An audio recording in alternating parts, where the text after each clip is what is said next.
Good morning. Your Excellency, Mr. John Dramani Mahama, President of the Republic of Ghana, Honorable Ministers and Members of Parliament, Your Excellency, the British High Commissioner, my colleague, reps of governments of the United Kingdom, CEOs, distinguished business leaders, our sponsors, the media, ladies and gentlemen. It's a great pleasure to have you join us at the Ghana-UK Investment Summit 2026. On behalf of the government and people of Ghana, I thank you for taking the time to be with us, and more importantly, for your interest in Ghana as a destination for investment, partnership, and long-term business growth.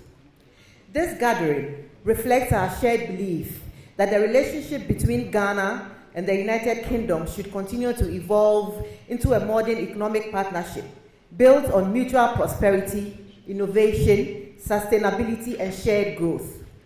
We have convened this summit to bring together government leaders, investors, financiers, entrepreneurs, and business executives to explore how we can best work together to unlock newer opportunities, deepen commercial ties, and create lasting value for our two countries. Ladies and gentlemen, at a time when the global economy is undergoing profound change, Ghana presents significant opportunities for investors seeking a stable, democratic, and forward-looking partner in Africa. And Ghana is entering a new phase of economic transformation. Under the leadership of His Excellency, the President, Mr. John Dramani Mahama, the government is pursuing an ambitious agenda aimed at restoring economic stability, accelerating industrialization, creating jobs, positioning Ghana as a competitive hub for investment, manufacturing, logistics, and services in Africa.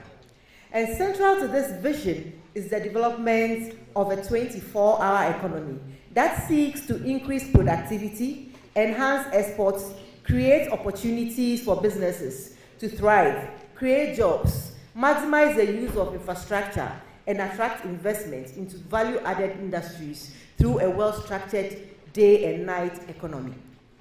Our ambition is not only to attract capital. We seek genuine partnerships across the various sectors of our economy that support industrialization, job creation, skills development, technology transfer, infrastructure development, and sustainable economic transformation. We want investors to see Ghana as a trusted market, a long-term sustainable partner, and a gateway to the wider African market. Distinguished business leaders, Ghana offers a compelling proposition.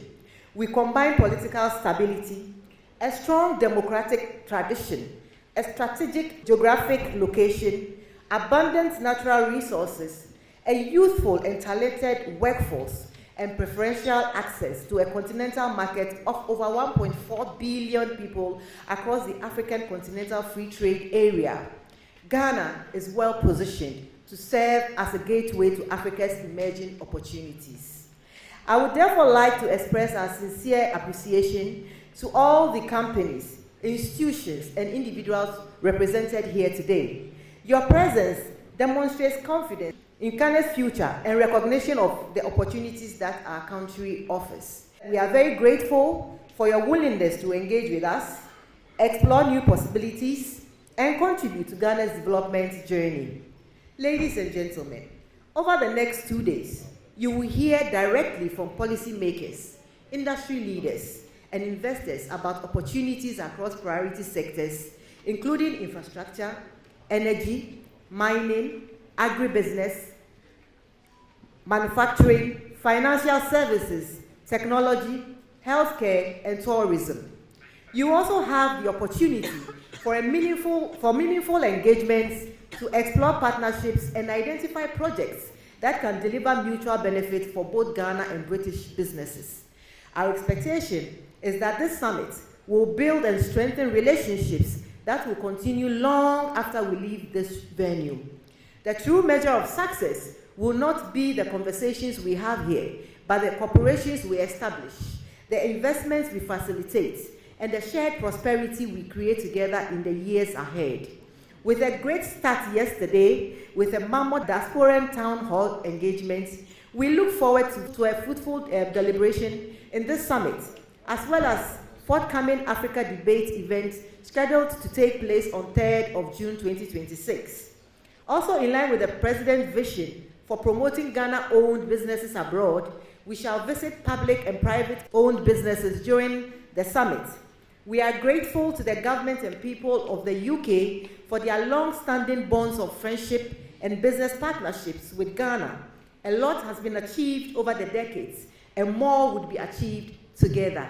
Thank you.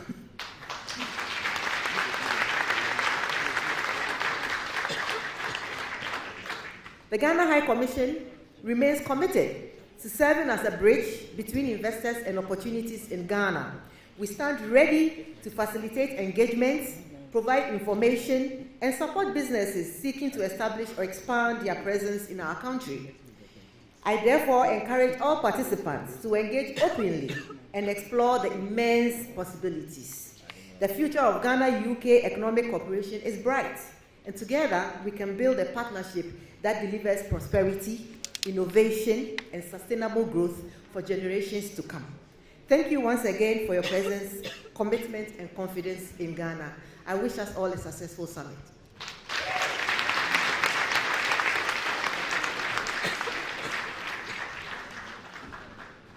Your Excellency, John Dramani Mahama, President of the Republic of Ghana, Honourable Ministers, Ghana's High Commissioner to the UK, or as we say in Ghana, my sister, Her Excellency Sabazita Benson, distinguished business leaders, ladies and gentlemen, good morning. And I think the fact that you introduced me as Kwame means that some of the video posts that we put out in the Ghana High Commission, in the British High Commission in Ghana, have landed, but I need to correct that. But I'll give you the real name later. It's not Kwame. But good morning, and on behalf of the British government, let me extend a very warm welcome to London and also to the summit, and actually a particularly warm welcome to all of you who traveled all the way from Ghana. In the UK, we start every conversation by talking about the weather, and I hope you'll give us credit for having put on a good show in terms of London weather for you today. So as we are gathering here today for the summit, we do so with a very clear sense of purpose. We want to create new opportunities for investors, and we want to accelerate trade between our two countries. But we also recognize that even though we look to the future, we build on very strong foundations. And that's because the UK-Ghana partnership is already thriving. British businesses have been playing a prominent role in Ghana for decades, shaping sectors from banking to manufacturing. In finance, we celebrate 130 years of Standard Chartered's presence in Ghana, a powerful symbol of enduring confidence in Ghana's economy and financial sector. In manufacturing, Unilever's long-standing footprint has supported industrialization, local value addition, and job creation. In infrastructure, the new airport terminals in Kumasi and in Tamale are just the most recent examples, standing alongside roads, bridges, and markets. In energy, Tullow, together with Ghanaian and international partners, discovered the Jubilee oil field in 2007, which transformed Ghana into a commercial oil producer. And more recently, the UK has supported renewable energy projects and marketed their development. In agribusiness, Blue Skies employs thousands of Ghanaians and exports fresh fruits directly to supermarkets within 48 hours. And I checked that just last night. It's on the shelf as we speak. Demeter Ghana is improving the productivity of over 100,000 farmers through targeted fertilizer, soil testing, and agronomic support. Body Shop UK has been sourcing shea butter from women's cooperatives in the northern region for over 34 years. And more recently, Margrace, a Ghanaian garment company, has started producing uniforms for Asta George. So these investments across Ghana are improving livelihoods at scales for thousands of people.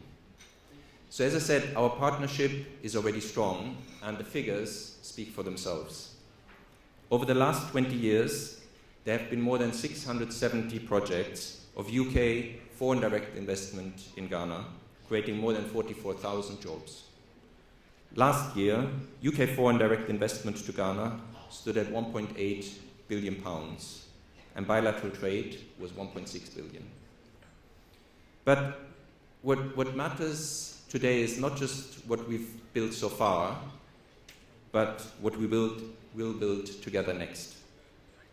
And we're hearing very clearly that Ghana is back and that Ghana is open for business. We heard already about the renewed focus on economic stability, on reform, and on growth. As outlined in Ghana's Big Push infrastructure, 24-hour economy, and accelerated export development strategies. But crucially, it's not just about strategies. There's now a pipeline of concrete, investable projects. And those projects echo the ambitions of the UK's modern industrial strategy. So the question for all of us in this room, therefore, is simple. How do we turn those opportunities into realities? And we think that the UK's role in this is clear. First of all, we bring capital. We do so through British firms already present in Ghana or entering the market. And we do so through institutions like British International Investment, UK Export Finance, and the Private Infrastructure Development Group. These three organizations alone have investments of £500 million in Ghana. We also bring access to global markets, and we do so through the City of London and UK capital markets. A good example is Mere Plantation's upcoming listing on the London Stock Exchange of an £85 million UK-Ghana Green Fund to pump capital into green projects in Ghana.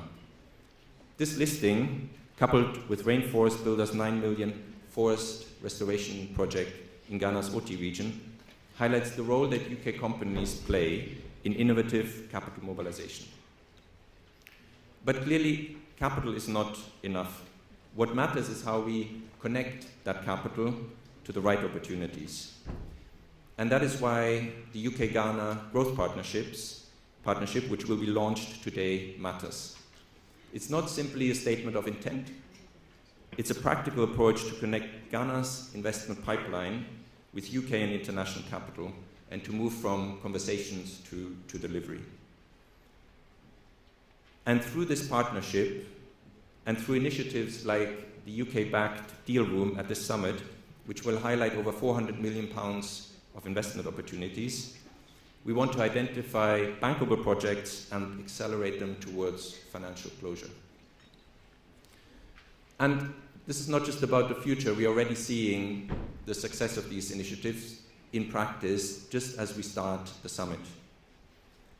So today I'm pleased to announce that the UK-backed Private Infrastructure Development Group, PIDGE, is making its largest investment to date, a £101 million ship repair and dry docking facility at Takoradi Port.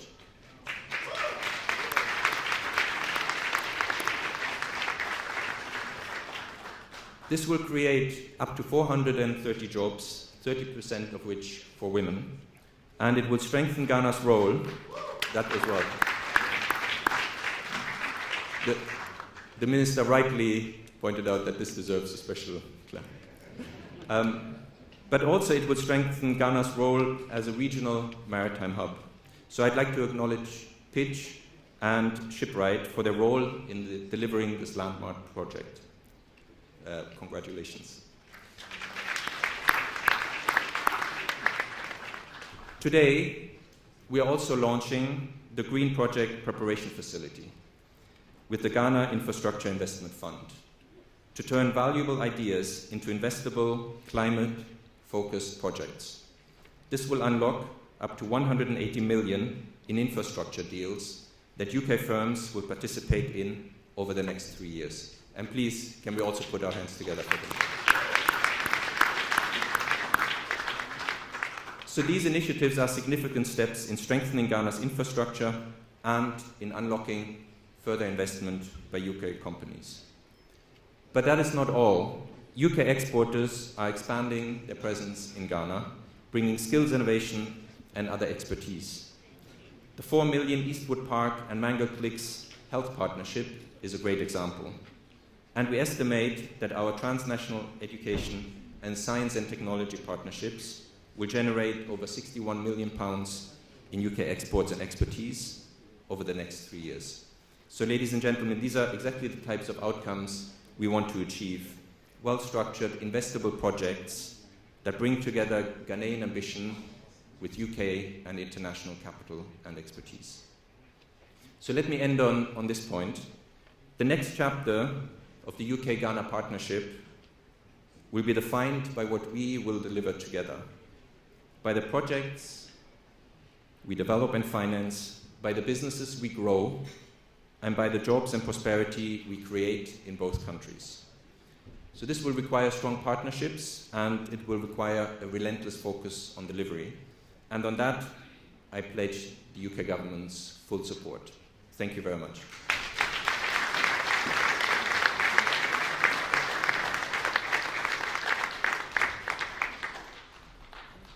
To formally introduce our VIP, His Excellency the President of Ghana, please welcome back to the lectern this summit's host, Ghana High Commissioner to the United Kingdom and Ireland, Her Excellency Saba Zita Benson.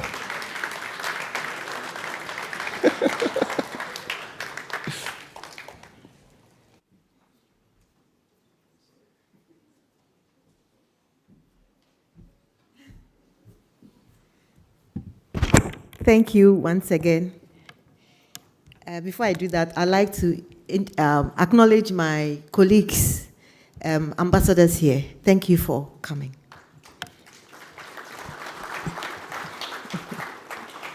Our keynote speaker is a distinguished statesman. He says I shouldn't read all, so I'll try and keep it.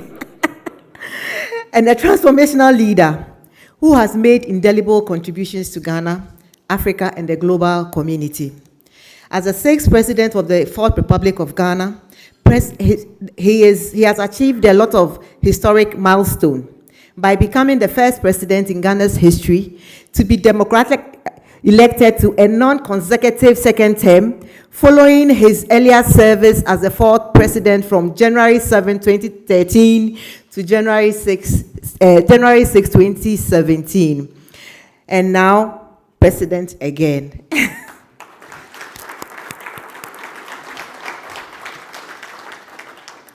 Mr. Mahama's intellectual journey spans advanced studies in history, communications, and social psychology at both undergraduate and postgraduate levels.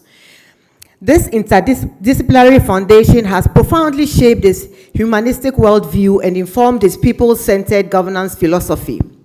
His scholarly orientation is evident in his profile, contribution to intellectual discourse through numerous newspaper articles and publications, including his acclaimed memoir, My First Coup d'etat, and other true stories from the lost decades of Africa. Mr. Mahama's political career represents an unparalleled trajectory in Ghana's politics. He remains the only leader in Ghana's history to have served at every level of government, Member of Parliament for the Bole Bamboy constituency, Deputy Minister for Communication, Minister for Communication, Vice President, and now President of Ghana. His comprehensive experience across all political echelons demonstrates exceptional dedication to democratic service and provides him with unique insights into governance at every level. His first administration was distinguished by unprecedented infrastructure, development across critical sectors, including education, health, ports, and harbors, aviation, railway, oil and gas, and information. This strategic investment successfully positioned Ghana as a lower middle income country, laying foundations for a sustained national development. And beyond physical infrastructure, President Mahama demonstrated visionary leadership in human capital development, achieving gender parity in basic education, landmark achievements in Ghana's educational history. Mr. Mahama's commitment to social justice and gender equity is a defining aspect of his leadership legacy. His administration appointed numerous women to senior positions, breaking traditional barriers and creating pathways for female leadership. In a groundbreaking decision, he nominated Her Excellency Professor J. Nana Opoku Agyemang as his vice presidential candidate in both 2020 and 2024, the first of such nomination by a major political party in Ghana. And following our victory in December 2024, Ghana welcomed her first female vice president, marking a watershed moment in the nation's democratic journey. And I have to state that I'm also the first female high commissioner to the UK and Ireland since 1957, 69 years. Thank you, Mr. President. I'm deeply humbled. Mr. Mahama remains deeply committed to agric development, and he actively champions modern technology-driven farming as a viable enterprise for youth, emphasizing value addition and productivity enhancement as pathways to prosperity. Mr. Mahama has been married to my own mother, Mrs. Lodina Dramani Mahama, for over 32 years, exemplifying stability and devotion to both his personal and public life. Mr. Mahama embodies the highest ideals of scholarship, democratic leadership, social justice, and international statesmanship. So at this point, it's my singular honor to call Your Excellency to bless us with your presence on the stage. Thank you.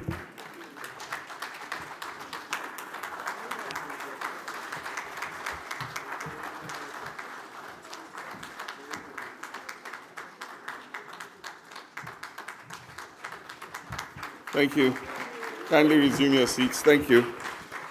Thank you very much, Zita. Let me begin by acknowledging our brother in Africa, we'll say our brother, His Excellency Christian Rogue, High Commissioner of the United Kingdom to Ghana.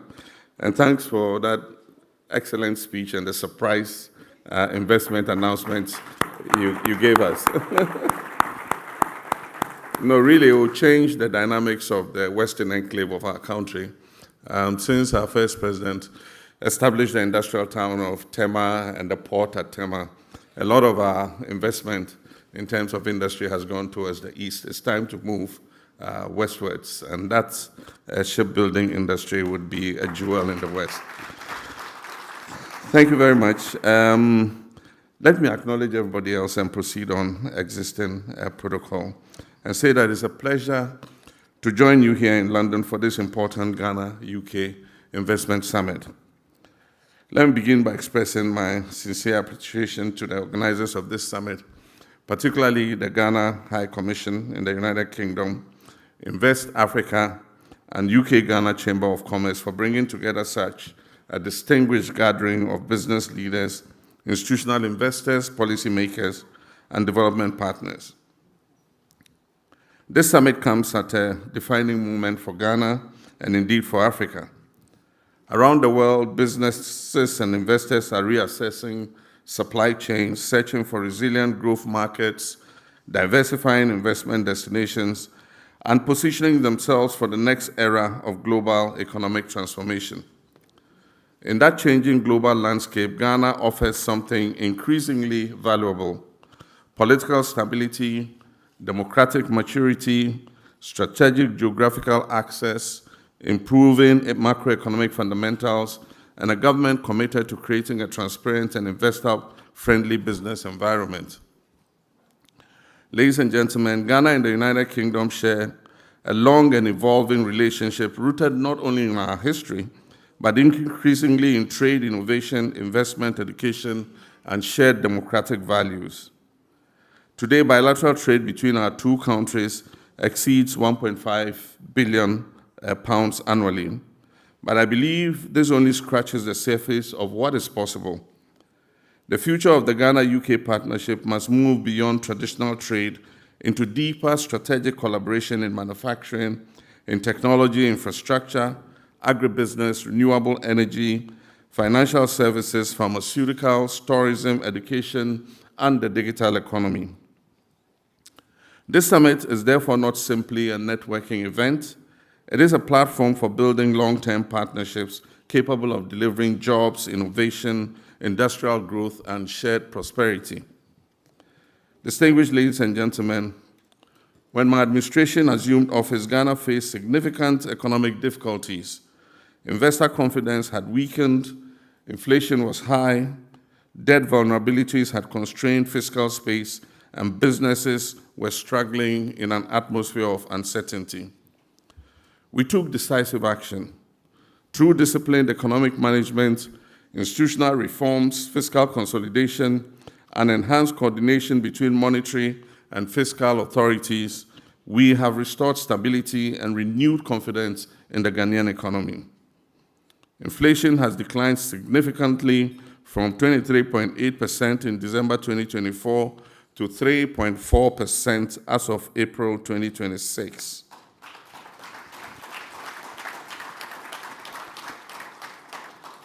Our international reserves have strengthened considerably, rising from approximately $8.9 billion to nearly $13.9 billion, providing stronger external buffers and exchange rate stability. Interest rates are easing. The Ghanaian cedi has stabilized and appreciated against major international currencies, and Ghana's sovereign credit outlook has improved following recent upgrades by international rating agencies. Most importantly, business confidence is returning. These improvements are not abstract macroeconomic indicators. They translate into a more predictable investment environment, lower operating uncertainty, greater currency stability, and improved planning conditions for businesses and investors. Ghana's economy expanded by approximately 6% GDP in 2025, and our GDP has now crossed the 114 billion mark, making Ghana the 8th largest economy in Africa.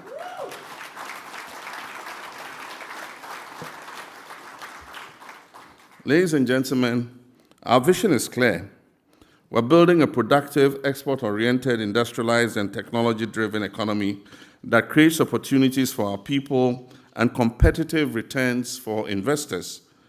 At the center of this transformation is our flagship 24-hour economy initiative and accelerated export development program. The 24-hour economy is not merely a slogan, it is a deliberate national productivity strategy that is designed to maximize the utilization of infrastructure, industry, labor, logistics, ports, and energy systems around the clock. It is intended to increase productivity, stimulate manufacturing, create jobs, boost exports, deepen regional trade, and improve competitiveness. We're aligning policy, infrastructure incentives, skills development, transport systems, power reliability, and financing mechanisms to support businesses operating beyond traditional working hours. This initiative presents enormous opportunities for investors in logistics, industrial parks, warehousing, cold chain systems, transport, agro-processing, manufacturing, the retail sector, ICT, and energy.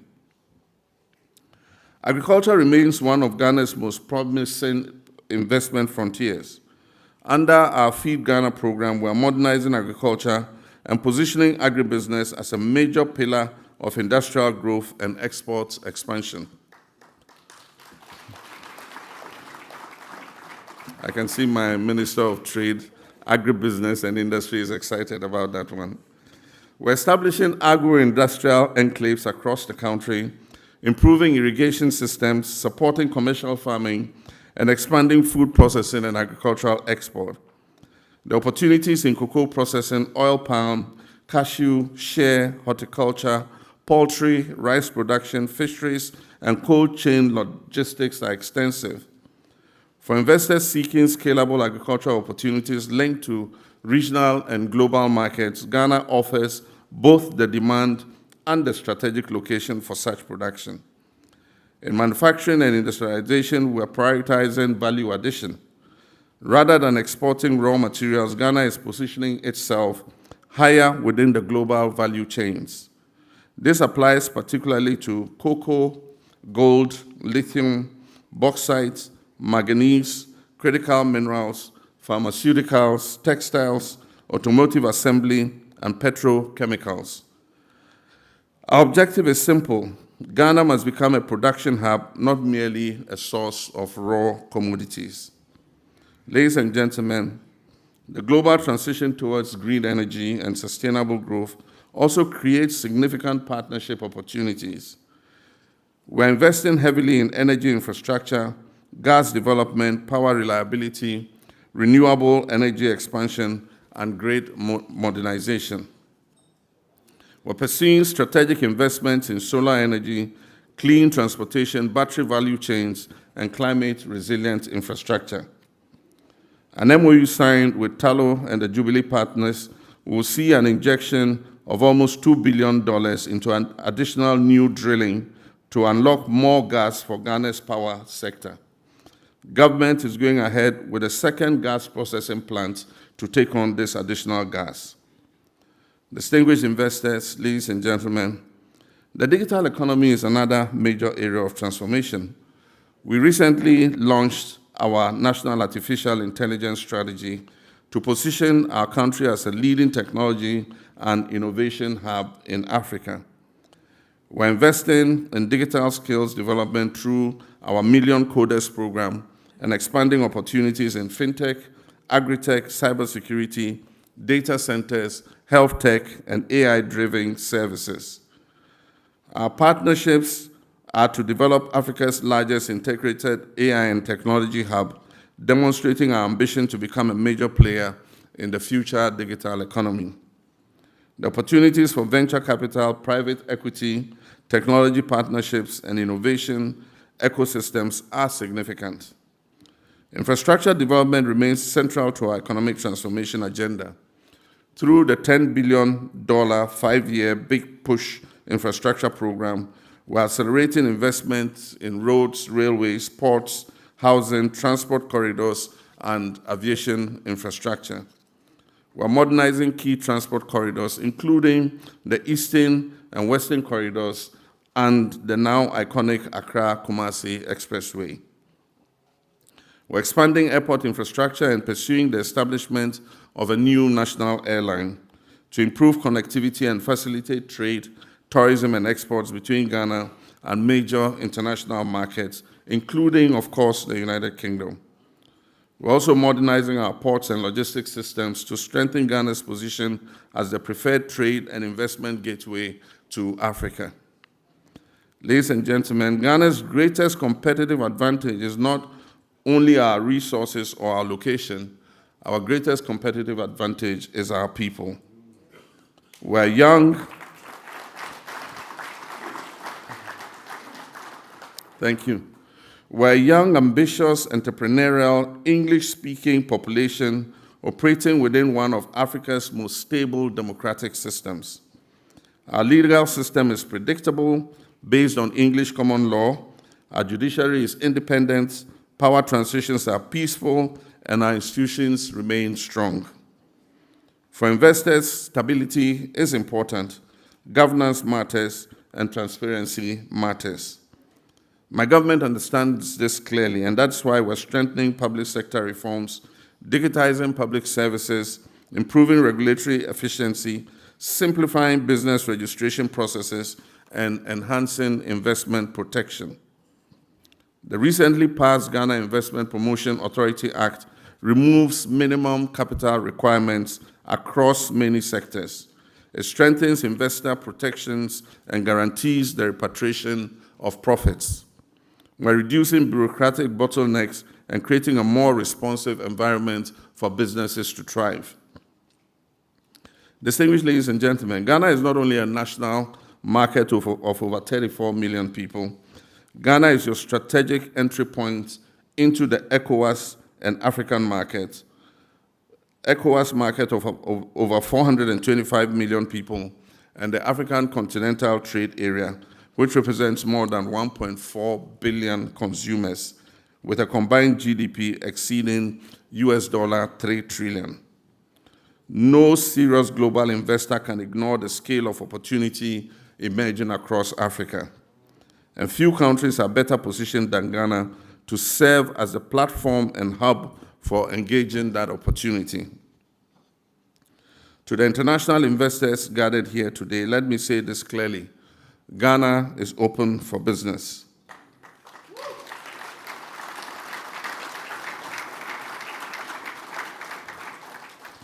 We're open to partnerships that create jobs, transfer technology, develop skills, support industrialization, expand exports, and deliver sustainable growth. We seek investors who are prepared to build long-term partnerships with us, partnerships that are grounded in mutual respect, transparency, and shared prosperity. My government stands ready to work with you. I'm pleased that several of our ministers and senior government officials are present at this summit. I encourage all potential investors to engage directly with them during this business summit, during the sessions and networking engagements. This is a time for us to move from conversations to commitments. This is a time to invest in Ghana. Together, let us build a partnership that not only delivers returns for investors, but also creates opportunities for millions of people across Ghana, the United Kingdom, and Africa. May God bless our homeland, Ghana. May God bless the United Kingdom and bless the enduring friendship between Ghana and the UK. I thank you.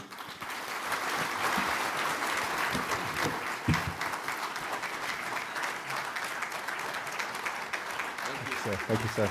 Appreciate you. Thank you so much.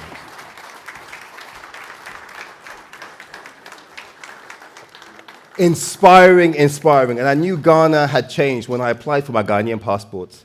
And it came in 2 weeks, printed and made in Ghana. I said, what a wow.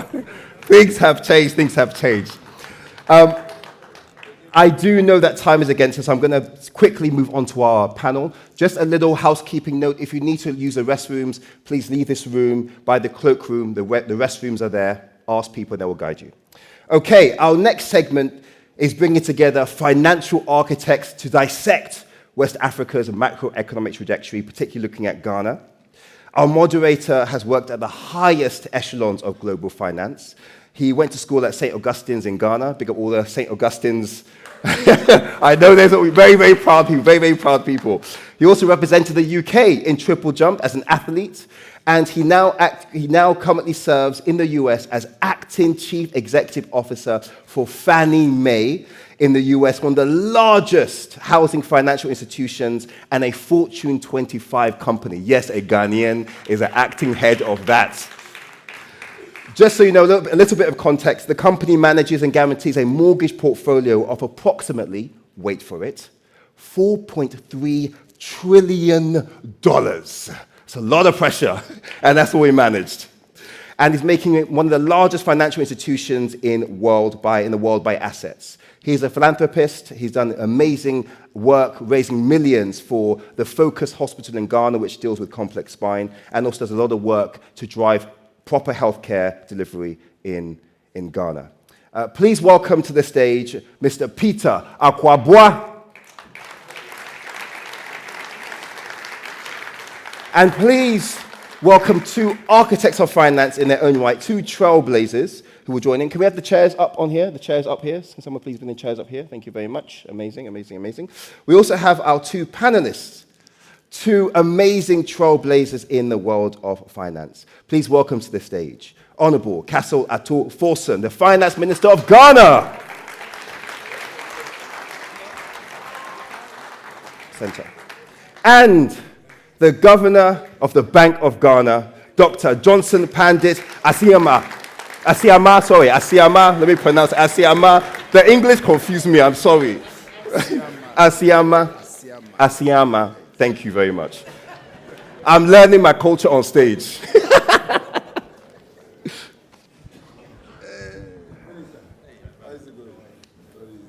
Big boss, how are you? Good morning, everyone.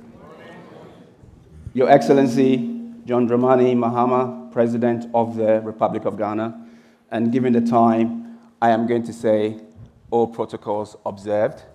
We're going to go straight into the agenda, and of course, I welcome all of you because it is honestly a privilege and honor to be here. A few months ago, I was back in the UK on a business, and I happened with my brother, who's obviously organizing some of this, Paul. I happened to go to the High Commissioner's office, and you know, when you have the High Commissioner, Madam Zita Benson, and my brother saying to me, you need to come back to moderate this panel, it is hard to say no. So despite all the busy schedule, I decided that I was going to come. So I arrived yesterday. I managed to listen to such an engaging town hall online, and I think you did a fantastic job. So I'm going to go straight into the questions, and I welcome, obviously, Honorable Minister and Governor as well. But before I go in there, I just want to say one key story for my own story, because I see Ghana changing. And when I know Ghana is changing is because back in the days, a few years ago, I decided to buy a car to Ghana, which, because I only go there maybe 4 or 5 times a year, I decided that I was going to buy something with a big engine. And those of you who are probably in the UK, if you buy any car with a 5.7-liter engine, nobody drives it.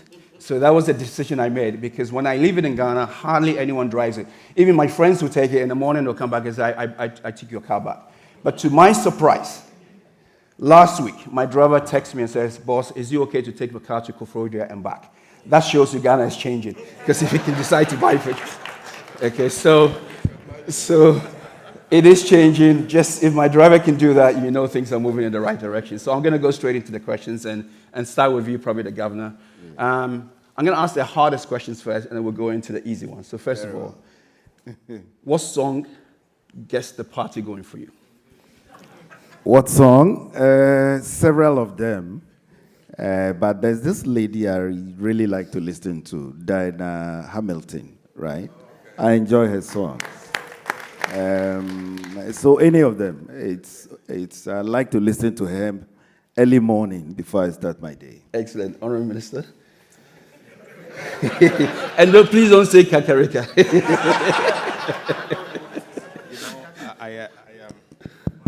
Thank you. I'm not a song person.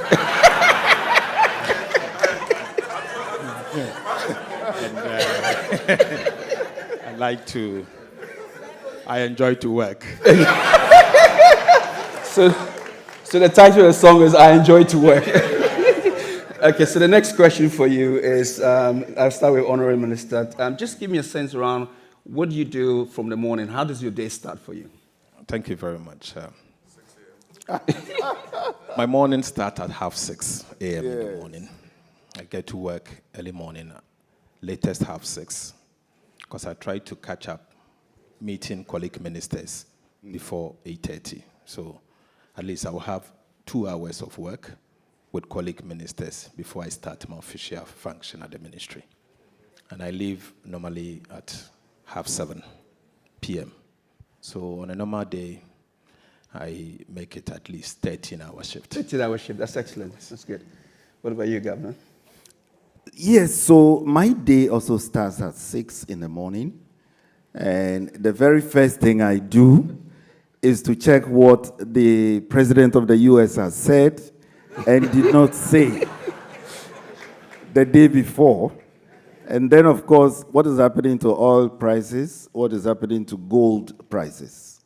If it looks good, then I know I'll have a good day. So that's how I start my day each day. That's great. Okay, then let's keep. So let's go into your leadership style. So just give us a sense around how you run the institution, Bank of Ghana. Let's give me a sense around your leadership style. So one of the new things we brought on board from last year when we got in was to adopt a consultative approach. We decided to demystify the central bank. And maybe the reason I adopted that style was, I went off the central bank for about 8 years doing other things. And during that period, I really listened. I listened to the public discourse.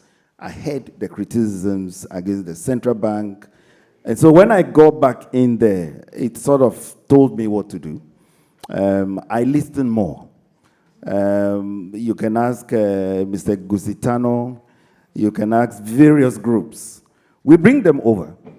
And for me, the exciting thing is how you are able to identify an appropriate solution after listening to people. I remember recently we returned from the IMF, and I kept seeing on social media the central bank was being criticized by some of these young people, the influencers, the bloggers. They receive some income from Facebook and the likes. But suddenly, those incomes were no longer coming in. And there was a lot of agitation on social media. So my attention was drawn. And I said, please call them in. So they called them in, very young, about 12, 13 of them. And we sat down to try and understand the problem. In the end, we were able to identify. And for me, I was happy that we were able to solve the problem. Now they are receiving their incomes, without struggle. Yes, go ahead and clap. I enjoy it. And we meet other groups, Guta, for example. They've come over several times.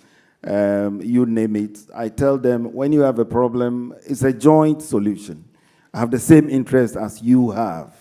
And I think that has been working, the consultative approach to policy making. I would say that is what is making a difference for us. Excellent. Thank you so much. An active listener, and I actually can testify to that, because when I met you, I could just detect that you were an active listener. So thank you for that. What about you, Ordinary Minister? I get very much involved in what we do at the Ministry of Finance, from the technical details to policy making. And I try to involve the budgeting, tax policy, public debt management, almost everything. I get very much involved because of the gravity of the situation we were in.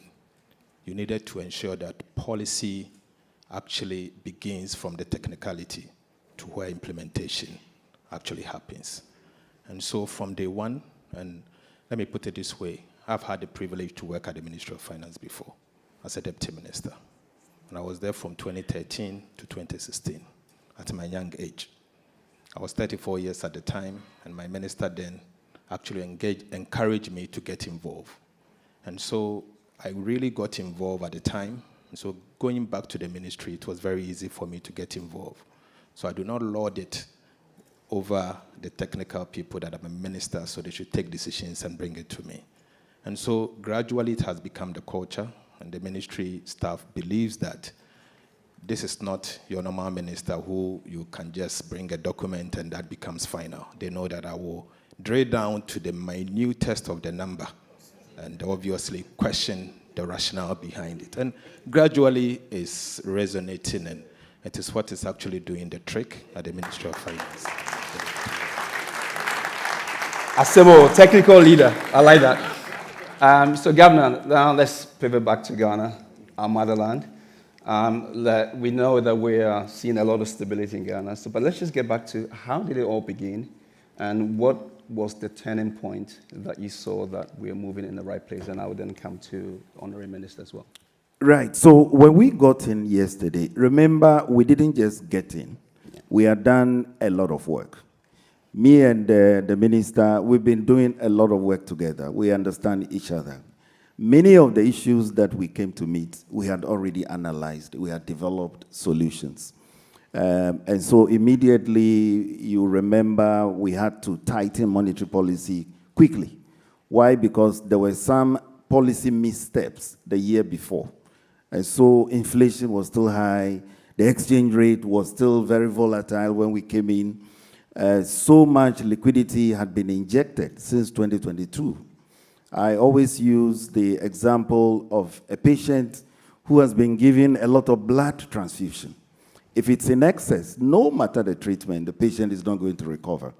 And so we spent last year draining that excess blood.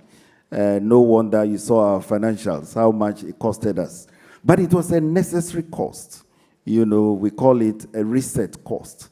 And we believe that based on where we are now, we can tackle the real sector problems. We've brought about stability. Most of the costs that we incurred last year will not be repeated this year. But last year was the heavy lifting. We did a number of things. We looked at the interbank forex market, for example. A lot of new guidelines were issued. We looked at remittances. Before we came in, at the time we came in, there was a lot of offshoring going on. By offshoring, some of the companies located here who take your remittances, what they do is, instead of paying the pounds into the nostro accounts of a Ghanaian bank so that it enters our system, they rather arrange, they give you cedis back in Ghana.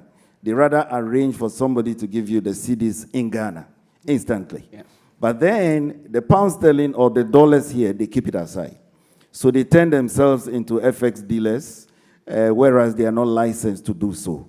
When they do that, the monies they take from you is not made available for us to use. So banks can, for example, use it to finance LCs, pay for imports and the likes. And so when we got in, we had to put in measures to compel all these people to pay in those flows so that the inflows come through. Because once they come through, it helps to stabilize the cedi. No wonder last year, remittance inflows got as high as, His Excellency has given the figure, nearly $8 billion US. Yes, go ahead and clap. It was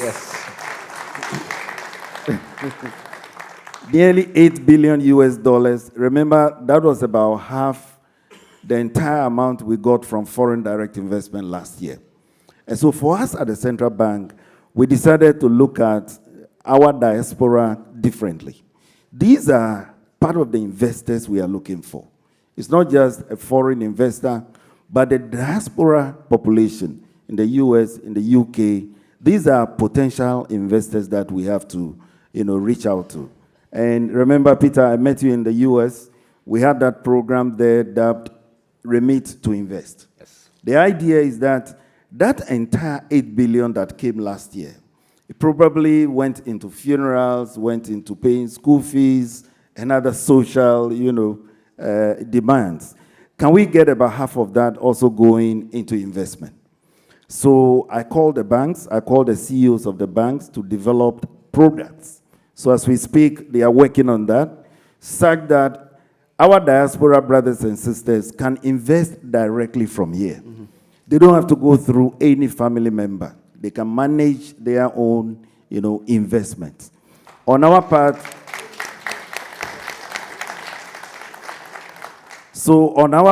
we looked at, one of the things we came to meet was they have this gold coin that some people have purchased, physically. Yeah. So we said, why don't we tokenize it? When we tokenize it with your little sums, anywhere you are, you can invest, you can buy these. So as I speak, we are in that process to tokenize our gold, and all that is meant to diversify the investment opportunities so the diaspora can participate, directly. The banks are working on some of those products as well. Yeah. So at the right time, there will be, clarity on what to do. But I think the diaspora population must be taken seriously, and we at the central bank are doing just that. Thank you. So, before I go to Honorary Minister, what has been one of the hardest decisions you've had to take with this whole stability and transformation going on? Hardest decision, we take it every day. We take it every day. I just need one.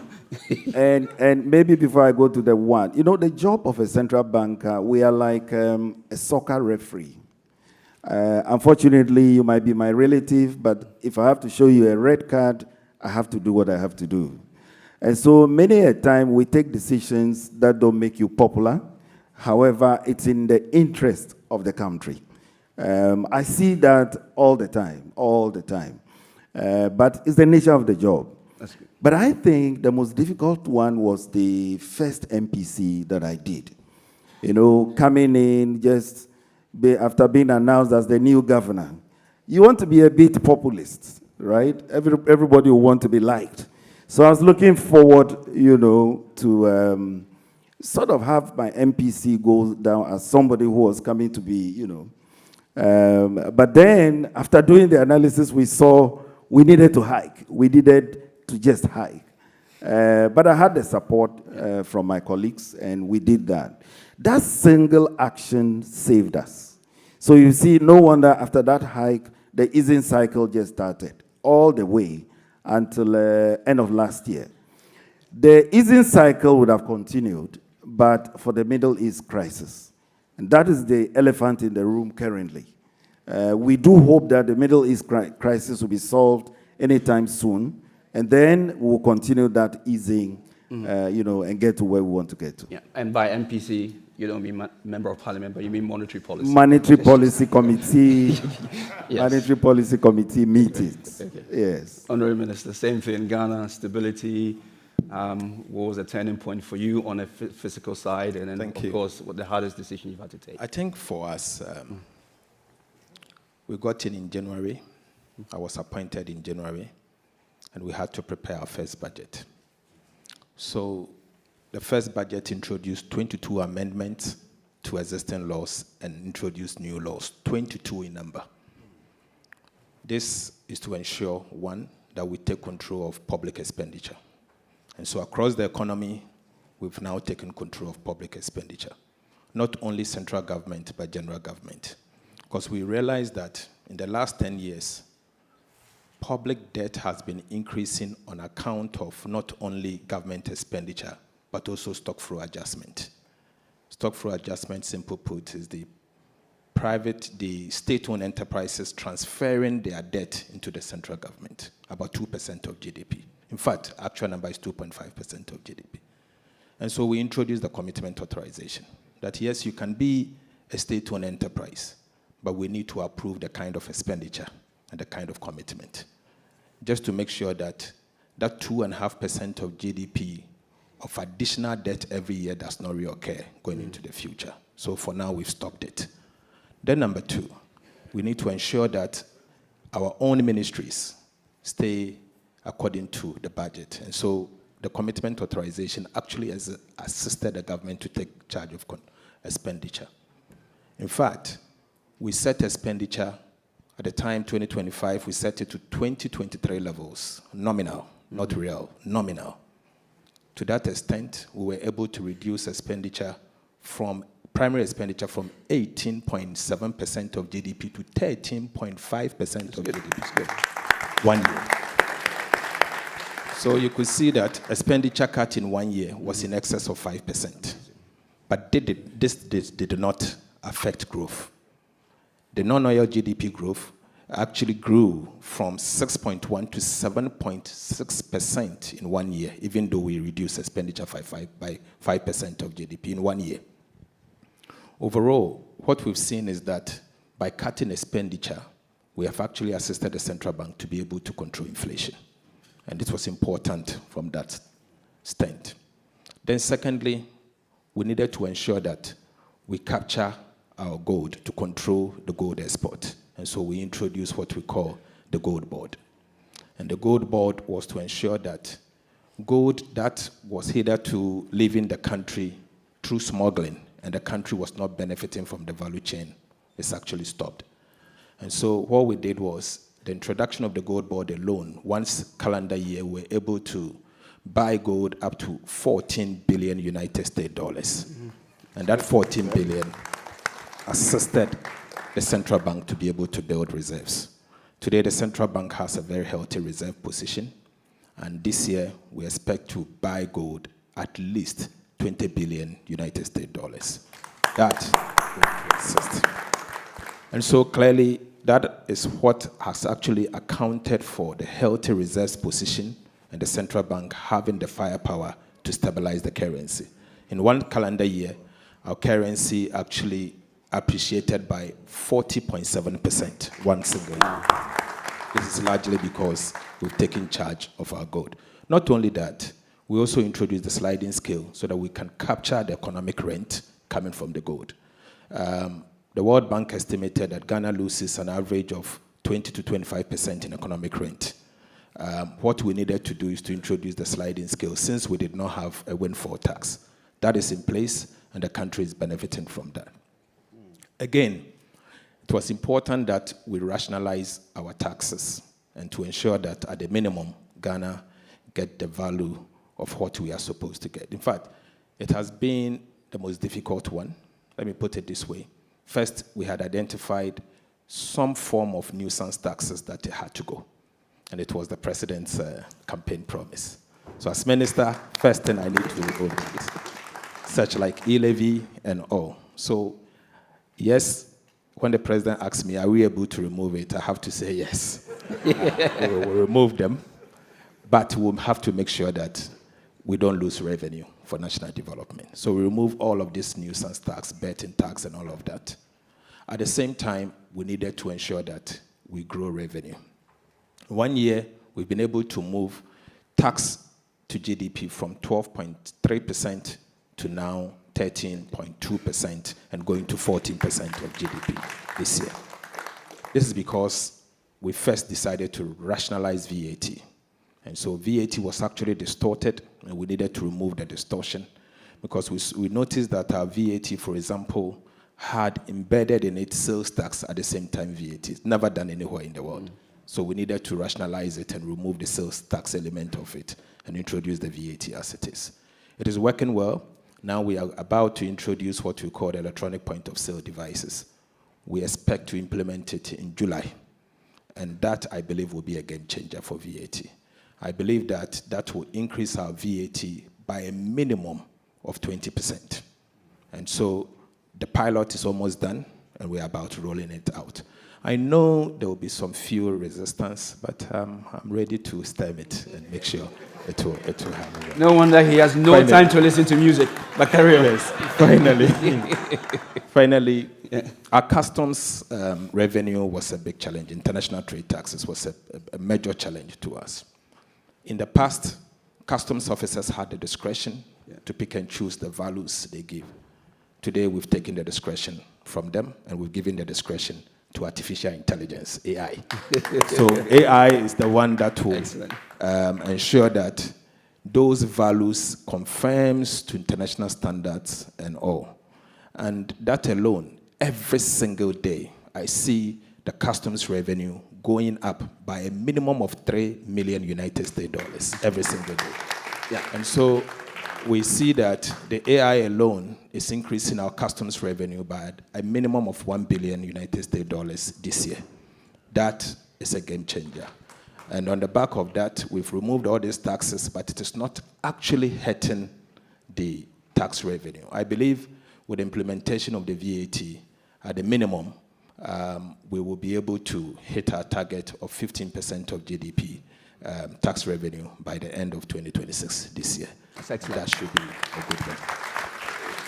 The difficult decision for me is looking at your friends and your colleagues in cabinet and telling them that it can't work. Yes. But I do it smiling. It has to be done. And I know every minister wants to obviously ensure that their sector receives its fair share. But if the money is not there, you can't spend. And I try to tell them that I don't have it. And so they should bear with me. Difficult times are here with us. But going into the future, things will change. And always in every government, someone must be the one to take the hard decision. It shouldn't be the president. Yes. And I've pledged that I will be that person to take the hard decision. So he's definitely taking the hard decisions based on numbers. And they say numbers don't lie, people do. Okay, so I'm going to take questions from the audience, maybe one or two. Not yet, please. The mic will go around, but I will ask one question and I'll come back to the audience. So if we can start getting the mics ready. So let's go into investors. How do you think investors misunderstand Ghana? I'm curious to understand, what would be one thing or two things that you think they understand about the Ghana economy right now? Well, I can understand if investors misunderstand us. If you look at where we came from in 2022, it was a real watershed. The domestic debt exchange program, the haircuts, as they say, once bitten, twice shy. So I can understand some hesitation. But from last year, a lot of work has been done, lots of work. We have changed legislation. The minister has spoken about it. You look at the Central Bank Act, for example. Some of the things that happened in 2022 can no longer happen now. Talking about excessive central bank financing. As you know, that led to part of the problem. That cannot happen anymore. The minister, he mentioned about the new legislation is introduced, the fiscal rules, you name them. So we want to engage the investors and tell them, look, we are building back better. What happened in the past belongs to the past. His Excellency has mentioned that Ghana is ready. We believe now we are ready. The stability is real. But for the Middle East crisis that is ongoing, probably by now interest rates would have been below the 10% I'm praying for. It was just the Middle East crisis that sort of introduced a pause. So once that problem gets resolved, we'll see that trend continue. Now, there are a lot of good things to come. In my mind, I'm looking at an international financial services center, in Accra. I mean, think about it. The whole of Africa, there's none. You go to the Emirates, each of them has an international financial services center. So why not Ghana? We have all it takes. And so in my mind, maybe in the next 2 years, 3 years, we can do that. Think about it. A Singapore of Africa. Ghana is the financial center. So in simple terms, we are ready for investment. But for me, beyond that, I want to see more diaspora people like yourself, right? We have the people, we have the capital. Come home and invest. Then the other investors can follow. Yeah. Thank you. I think for investors, I can appreciate their pain and what they went through in 2022. 2022 was a very difficult year, and we have to admit that Ghana got it wrong at the time.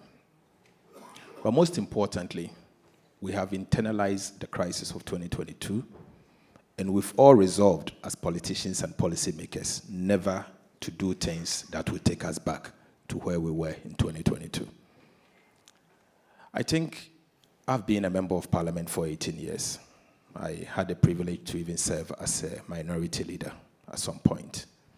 If there's something that I see in parliament among the political group, I see clearly the willingness never to take Ghana back to where we were in 2022. And so I want to use this opportunity to assure investors that Ghana will never get back to where we were in those days. We will sustain the gains. The gains will be sustained. We've put in place measures and laws to ensure that going into the future, Ghana will not see inflation at 54%. We'll never default on the repayment of our debt, be it domestic or external debt, and we'll do what it takes to sustain the gains and to attract investment into the country. I mean, imagine bringing, let's say, £1 million into a country to invest, and the currency depreciate one day by 20%, 30%. When you are repatriating those investments, what happens? You lose your income. Today, we found a way to ensure that we capture our gold. The central bank is building reserves. up to 15 months of import cover. And this is the kind of reserves you see in the Middle East, among the Asian tigers, saying 12, 13 months of import cover. Ghana is going to have 15 months of import cover. That is enough to protect the currency. That is enough to cushion the currency for at least 2 decades, because we are talking of reserves. And so be assured that we are open for investment. Our tax policies are very transparent, regulation works, and the country is ready to attract investment. And so if you decide to come into the country, the Ministry of Finance, the Bank of Ghana, and other sectors, we are all ready to welcome you. And be assured that we'll work for your businesses to survive and where possible, repatriate your profit to your country or reinvest those profits that you make in Ghana. Thank you. Thank you so much. So look, I know I have to wrap up, but if you bear with me, let me just take 2 questions, please. I'm going to start with the lady in the middle. Yeah. Which lady? In the middle. Okay, so just here. Yeah. All right, so I have a first question for the governor. I am Christian Yale, TV3. I'm here. Wait. I'm here. No, I The lady first? No, yes, please. Okay. Bear with me. Yes. All right. Yeah. Thank you. Mr. Minister and the Governor, my name is Dr. Christina Yan Zhang. I co-chair a task group at the United Nations using AI for people and planet. So my question for you is, we know that small, medium-sized enterprise occupies 92% of all business in Ghana and 80% GDPs and 70% of manufacturing jobs. So my question for you is, what can we do to support SME financing using emerging technology? Consider the government is currently drafting the emerging technology bill to make financing for SME smarter, faster, and easier, so that actually we can become the first Wakanda country in Africa and lead major constructions and prosperities for the whole continent moving forward. Thank you. So, SME and technology. I'm going to only pick one of them to answer. So there was 2. Yes. Thank you. And the governor will have to speak to this. But let me say that the banks needs to do more than what they are doing today. Today, the banks in Ghana are lending approximately 11% to the of GDP to the private sector. If you are to compare that to our peers, like Nigeria and other countries, they are doing double-digit, like 20%, 30% of GDP. And so clearly you can see that the banks are not actually lending to the private sector, and most particularly the SMEs. This is obviously because of the boom and bust cycle that we've seen in the past, and also government expenditure. Some of the banks find it more attractive to lend to government at, say, 30% on a treasury bill than to lend to a private sector, maybe 35 or 40%. Today, we've successfully reduced the treasury bill rate to now 4.8% from the 30%. 91 days treasury bill then at the time was 30%. Today is 4.8%. Yeah. And the government is not borrowing as much from the private sector. And so I've seen a trend where the banks are now moving to support the private sector and SMEs. Today, the banks are chasing individuals for loans and all. That is where we want to get to, because you can't have an economy where the banks only lend to government and government use the money for the purposes of government expenditure. It's beyond that. And so gradually what we've done, I've also seen in the past government agencies, we give the money to them. We borrow, for example, from the treasury bill market and give it to government agencies. They transfer it to commercial banks, and commercial banks end up lending this money back to the state. That has stopped because we operate strict TSA, Treasury Single Account. Yeah. So the money will be with the central bank, and when you need it, you go and take it. Don't let the central bank, the private sector, the banks bring the money back to us. Yeah. So these are some of the things we are doing. But I'm working with the central bank to ensure that gradually they introduce regulation and measures to compel some of these banks to lend to the SMEs. But since it's a matter of regulation, I will let the governor speak to it. Yeah, and I'll let the governor speak, and I'm going to wrap up after that. I know I'm... Yes, so yes, it is true, just as the minister has said, in terms of the amount of credit that banks give to the private sector. Ghana lags behind when you consider it as a ratio of GDP. Our peer countries are doing 3 times, 4 times, 5 times what we are doing. So we need to do more. But you can understand, it all has to do with where we came from. The high interest environment, where banks were lending at 35%, 40% a year. If you lend money to anybody at such levels, certainly the person will default. And so banks were hesitant, and at the same time, government bills offered alternative, avenues. So that's why in the past that wasn't happening. Now, with the stability that has returned from last year, we've noticed a new trend. Private sector credit is beginning to recover. But what the banks are telling me is they are not able to find enough bankable projects. I engaged them a couple of weeks ago, and then I asked them, who has to create those for you? There should be a way to convert raw ideas into bankable projects. And so we're brainstorming together. We're saying, there's the Ghana Venture Capital, fund. Should we set up a unit there where we say, look, if you have any rough idea you want to turn into a business plan, just go there, they'll help you to put it together. And then after that, you can approach a bank for financing. But fortunately, I spoke to IFC. IFC has something along that line, just to help people to convert those raw ideas into a form that a bank will be, happy to look at. So it is a general problem, not just for SMEs, but something really needs to be done, to shore up private sector credit. But one thing we are doing for the individual level, we are pushing ahead with digital credit. It should be possible for people to raise amounts on their phones.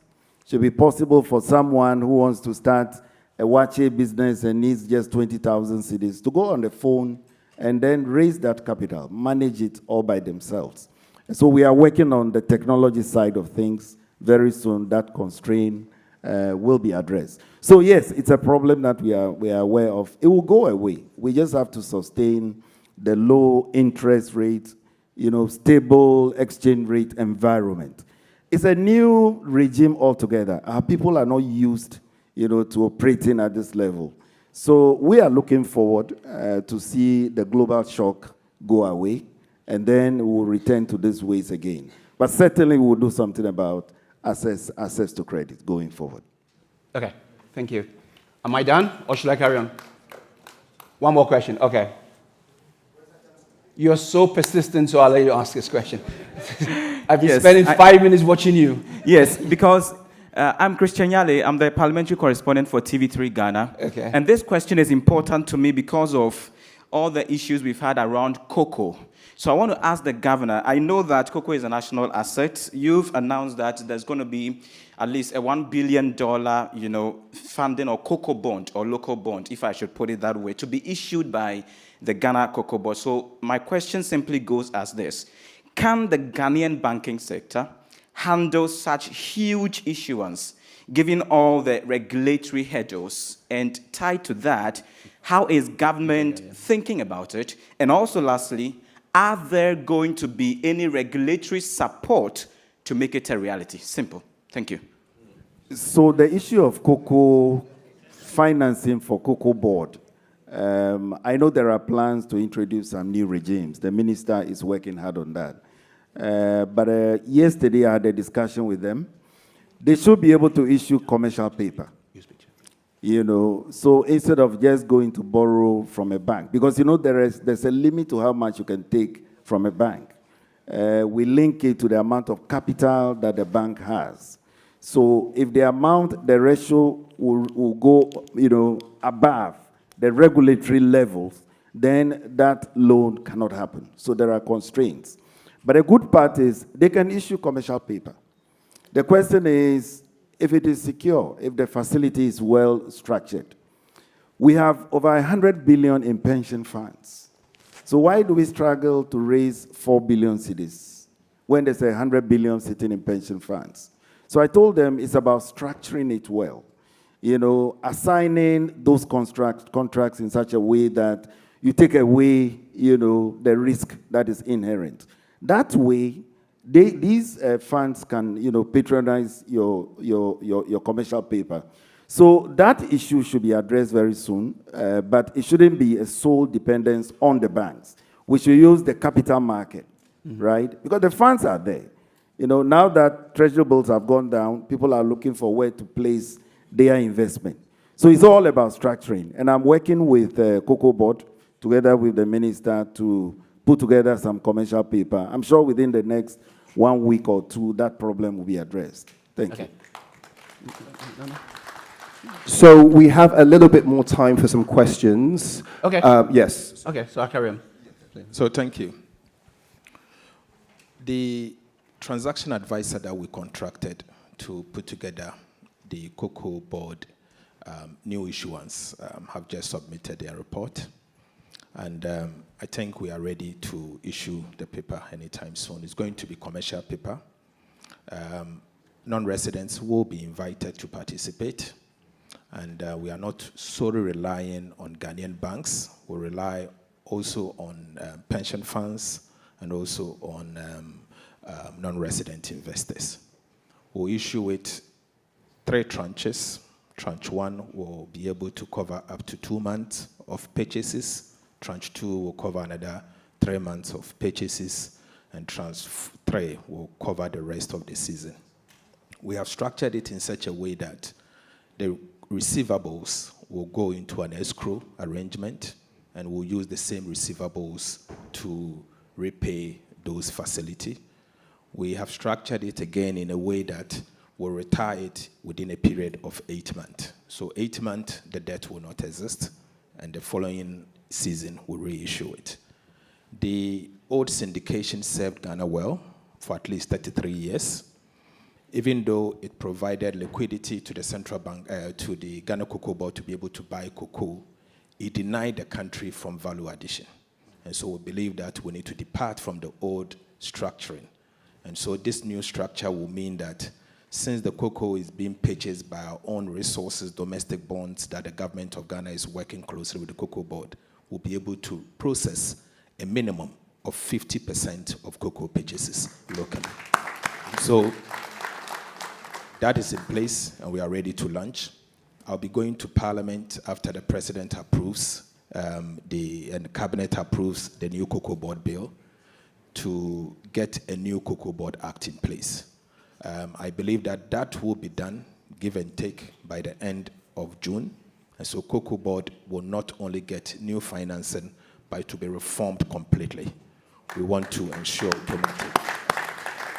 automatic pricing, just like we have in other countries where Cocoa Board will be able to buy cocoa beans from the farm gate at prices determined by international market. And the cocoa farmer will be guaranteed a minimum of 70% of whatever cocoa that they produce. And so the law is going to Parliament, and the structuring is going to be very special. And I'm sure investors will be willing to participate. So far, I've already seen signs. Investors across the world are calling to find out whether they can participate. And so when I will go back, I will officially issue a statement to clarify the concerns that some of them may have, and maybe address the media to clarify that. So liquidity is in Ghana, and we'll be able to fund the cocoa purchases. Thank you. Thank you. Thank you so much. Okay, I'm going to ask only 2 more questions. So I'm going to ask this gentleman to ask the question. Wait for the mic to get to you. You just stand in. And then I'll come to the side. And then I'm done. Yes. Yes, please. Thank you very much. Your Excellency, we are really very proud of you guys for what you are doing. It's quite refreshing when we hear what is going on in Ghana at the moment. Now, piggybacking on what you said with regards to mobilizing the resources of the diasporans, I've the research. This one, I met the Ethiopian High Commissioner to the UK. I'm also sitting here with the GMPC Deputy Managing Director. And we're having a conversation. And for instance, he was telling me about the exploration that they need to do. And looking at the amount of monies that they need, I truly believe that we, the diasporans, have got the resources. Now, I've done research into this. If you look at it, we are just about 3 to 4 million, all the Ghanaians in diaspora. If you do the unofficial figures, that's almost close to 7 million. Just even 10% of that, investing about $2,000 per person a year, that's about $1.4 billion. Now, if you add the institutional investors, like my senior there, you add all the friends of Ghana. Ghana is already having a beautiful wave across the world where everybody is falling in love with Ghana. We can tap into that. We can easily raise 3 to 4 billion annually. Because we, the diasporans, we want to invest. Yes, a lot of us have got issues with individual investors. That's why a lot of the time we are hardly sending the money back. But if the government can help to come up with a diaspora, I sent a proposal to your office, a diaspora bond, where we can easily buy into. Ethiopia did it, the Renaissance Dam. They raised 5 billion from their own people, no single borrowing from anywhere. And I think that this is the time that we need to do that. So based on what you're already doing, I would love that we have more conversations about it and we can explore it. Israel has done it, India has done it, Nigeria did it, even Canada is now doing it. So please, let's look at that. There's so much money on the table that we can mobilize from the individuals amongst ourselves, the people in the diaspora. We are ready to invest. Thanks for your comment. I appreciate that. Okay. I'll move on. Sure. You want to respond or shall I just? Okay. Just a quick one. Okay. Maybe we will have to consider Jollof bond for infrastructure. Yes. Okay. I think we're good. Let me ask. Yeah, one more. Oh, you can answer that. No, that's a very useful suggestion. We are working on just that, But issuing a diaspora bond, that is for the Minister of Finance to do. We are only supporting them in the concept paper. So it will be done. Ethiopia is a very good example, and we are looking at all the other models, Israel and the others. Like I said earlier, the diaspora, when you talk about investment potential, it's an area we need to take seriously, and we are doing just that. But the minister can update on how far they have gone as far as issuing of the diaspora bond is concerned. Okay. One more question here. Michael, to the front. Thank you. Thank you. My name is Peter. I run China-UK Venture Capital Association. I'm based in London. My company was listed in Hong Kong. A couple of years ago, we raised $300 million US. So we invested 80 companies worldwide, except Africa. I went to Accra in 2019, was going to start, but affected by COVID. And so I'm glad to see the opportunity again. I watched the president mention John Dredge last night. I think it's a very good practice leader. So my question to you is, we have lots of cash reserve right now, and lots of our investment go to IPO again. So some money come back. Now we want to go to Ghana, where to start. And we don't want to start a project. We want to invest many projects. So it's more kind of for equity investment. Thank you. The cash reserve, want to invest into projects. Into projects, no. Yeah. Yeah. Yeah. Okay, thank you. Let me take the issue of investment in projects, and the governor will take the cash reserve issues, since it's a central bank specific. The government of Ghana, under His Excellency the President, decided to use the first 2 years to stabilize the economy, 2025, 2026, create the fiscal space needed for development. That has successfully been done.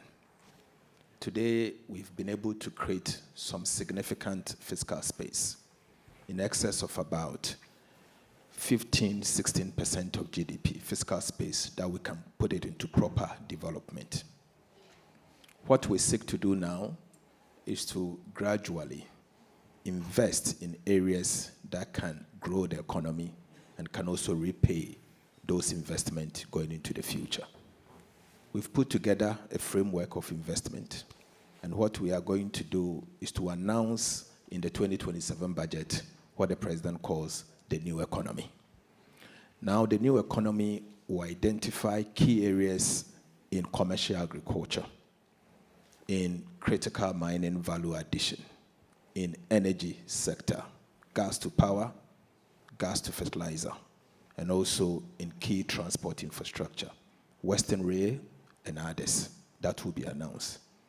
The project will be announced as part of the 2027 budget, and we will attract financing going into those investments. But we are yet to finalize the blueprint, and when it's done, His Excellency the President will announce same, and then I will engage investors to attract financing for that project. So be assured that we have the blueprint in place. We want to attract the kind of UK export finance. We want to attract the kind of hedge funds and businesses that you have so that we can get the financing to develop the country. The potential is there, but we will invest in self-financing investment. In fact, what we are again doing is to introduce what we call the Loans Act. So we will actually introduce a legislation that will guide borrowings. So you borrow commercial for self-financing investment, and you can only borrow concessional for only social infrastructure. So any Minister of Finance will be guided by the Loans Act in determining the kind of loan that you can use. You can't borrow to buy a car, for example, because when the time comes for you to repay, you can't sell that car to fund that expenditure. Yes. And so these are some of the reforms that we are introducing to make sure that when we borrow, we can fund, we can repay those facilities, but that will be done. Governor, cash reserves. On the cash reserves, that has to do with banks. I did not quite get your difficulty on that. Could you? They have cash. Yeah. They have cash ready to come and invest into Yes. into Ghana. So you are welcome to come and invest.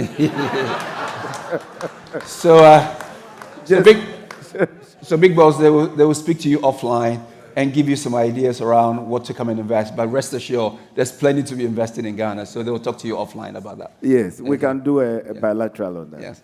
So let me take one more question. Where is it? Okay, here, and then the lady. and then we'll go. Thank you, Mr. President and the members of the House. My name is Nanaya Ampem Dakon Ochere. I've been in the marketing and PR and business engagement space for over 15 years. And there is something I observe in the Ghanaian tax and exemption system, which I want to mention. Usually when you render service to, in fact, I would like to first ask if Ghana is getting as much as we have to get from these foreign investors. I'm asking this because when you render service to these foreign businesses in Ghana that are running multi-billion-dollar businesses, and then you issue VAT invoice to them. They tell you they are VAT exempt, they are tax exempt, and they don't pay tax. By history, these are companies that have existed in the country for over 15, 20, 25 years. And if you ask for certificate, they will have certificate of exemption to show you that indeed they are exempt. What I have seen is that we see GRA, Ghana Revenue Authority, chasing after young entrepreneurs who have borrowed as low as 5,000 Ghana cedis, starting businesses, seizing their equipment because they are not paying what they're supposed to pay, leaving these foreign investors who are operating in multi-billion-dollar businesses in Ghana. I would like to understand our tax and exemption system in Ghana. How long is a foreign company being exempted from tax in Ghana? Thank you. Yes. This is my question, I'm sure. Yes. So, I mean, anyone who knows me knows that I'm allergic to tax exemptions. And, I don't believe that businesses only comes to your country through tax exemption. There should be a reason why businesses will invest in your economy. Profitability. And if it adds up, they will come. Tax exemption happens to be the last reason why businesses comes to a country. And there are various reports from IMF, World Bank, and other, or even OECD, that point to that. I want to say that now we have an Exemption Act in place, and we are not actually granted exemptions as we used to, and it has been abused in the past. So that is being done. I'm working with the Ghana Revenue Authority to streamline that going into the future. But let me conclude by saying that Ghana is undergoing some significant reforms, and these reforms are here to stay. We are lucky to have a president who is very much involved in the day-to-day running of the country. He's very involved, not just at the seat of government, but finding out from each minister what you are doing. He's on top of his game. And so if you have a president like that, you really have to sit up and do your work. Because sometimes, if you are not careful, he's more informed than you, you the minister, implementing policies. So we can see that things are happening. And for me, as Minister of Finance, the president is involved in the decision-making, in guiding you, and in correcting you, and making sure that the right decisions are implemented to reflect what he stands for, the reset agenda to make Ghana a better place. So all of your concerns will be addressed, and we'll do what is right. Perfect. And your closing remarks? Well, just to thank you for the opportunity. For us at the Central Bank, we are working together with the Minister of Finance to ensure that we maintain a low and stable inflation environment, an environment that every investor, not just the foreign direct investor, finds appropriate to operate in. And if there's any way, any of you, if you have any issues with any of the banks, just write me a letter. Just write a simple letter. There's a whole outfit that will move in to try and understand what the issue is, and then we get it resolved. So we are there to serve you. Thank you very much. Okay. And ladies and gentlemen, I just want to say the opportunities are definitely in Ghana. It is there to be seen. And I just want to give you a simple message that tells you the opportunities there. There used to be a gentleman who would go from Ghana to Nigeria on his motorbike with 2 black bags. And every time those black bags contain sawdust. And every time he goes from Ghana to Nigeria and he gets to the border, and they'll ask him the question, what do you come in here for? And what do you have in the bag? And he'll say sawdust. He goes back and forth 5 days. Every time the same thing, motorbike, 2 black bags, sawdust. At the 5th day, the customs officer asked him, young man, you cannot be coming here, Ghana to Nigeria every day with a motorbike and sawdust and a black bag. What are you actually smuggling to the country? And what he said was motorbikes. So remember, look for the motorbike and not for the sawdust. The opportunities are there. So with that, thank you to all of you. Thank you. Thank you, boss. Thank you. Thank you. Well done. Thank you. Thank you, sir. Yes, thank you so much. Really appreciate it. Thank you. Okay, everybody. Raise your hand if you had a question that wasn't answered. Raise your hand. Some people have said, to the sky. Now, you'll be very happy because you've earned a 20-minute break. And so the ministers will be here having a conversation, une conversation avec tout le monde. So feel free to start networking. There's a man with money looking for investment in Ghana. Let's make sure the money comes into your business or your idea. So please, we're going to make sure that you're here. 20-minute break. I will come and find you. Thank you so much. See you in 20 minutes.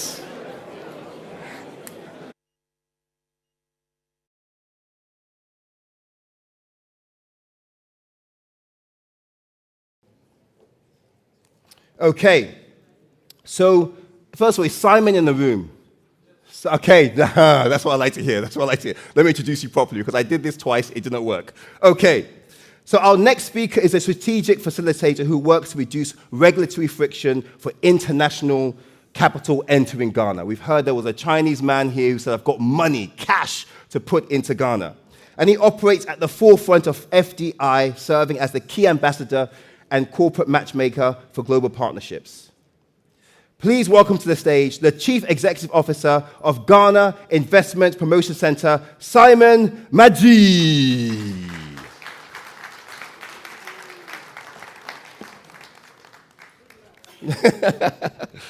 He doesn't need luck. He's a professional.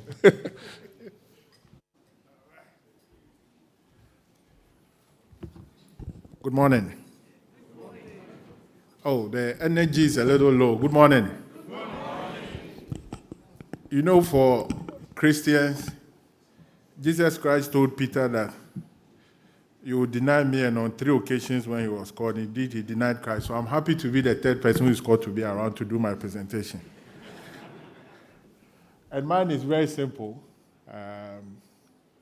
You can see the quote from His Excellency the President, that is without hesitation that our country is back. But after his quote, ladies and gentlemen, please let me just acknowledge the presence of our Minister for Trade, Agribusiness and Industry. Please, a round of applause for her. She's our boss.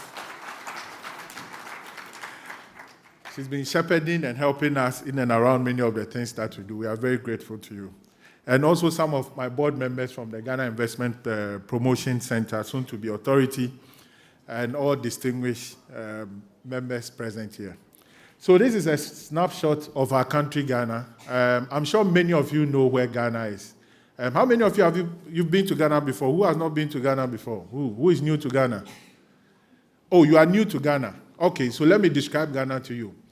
Ghana is slightly smaller than the UK. So Ghana is 238,000 square kilometers. The UK, I believe, is around 244,000. But Ghana is a place to be. The UK is 60 million, Ghana is 34 million. But by 2050, the UK will be 70 million. So you increase just by 10 million. And by 2050, Ghana will be 50 million. So we'll move from 35 to 50. So your new growth area is in Ghana. And as His Excellency the President said, we are not just strategically located, but we have natural resources, and we have, most importantly, the people. And we were one time colonized by the British. So our line of business is all British inclined. So our expectation is that we'll have a lot more British businesses operating in Ghana. Now, the next you have is a snapshot of the investment map of our country. So these are 16 regions, and these are the various investment potentials in all the 16 regions of our country. Whether you are in Ashanti region, you are in the Western region, I'll leave this with you, so just pay attention to me. Let me buy a bit of your time for the next 15 minutes. But what I want you to take note of is that Ghana is the Black Star, and it's not just the Black Star, it's also the home of reparations. And also, what we have now is to make it easier for you to travel to our country with the e-visas. And it's visa-free, or free visa for African passport holders to come into our country. The next is to give you a breakdown of registered businesses in Ghana. Sometimes, if you are speaking about a country, many people would begin to think, so what happens in that country? So for those of you who have not been to Ghana, there are about, let me go back a little bit. There are about 2.6 million businesses registered in our country. Now, these are formal businesses, but because we are an entrepreneurial country, I bet all the 30 million plus people, each one has a business that they run. So the average Ghanaian that you meet is a business person waiting for partnerships with you.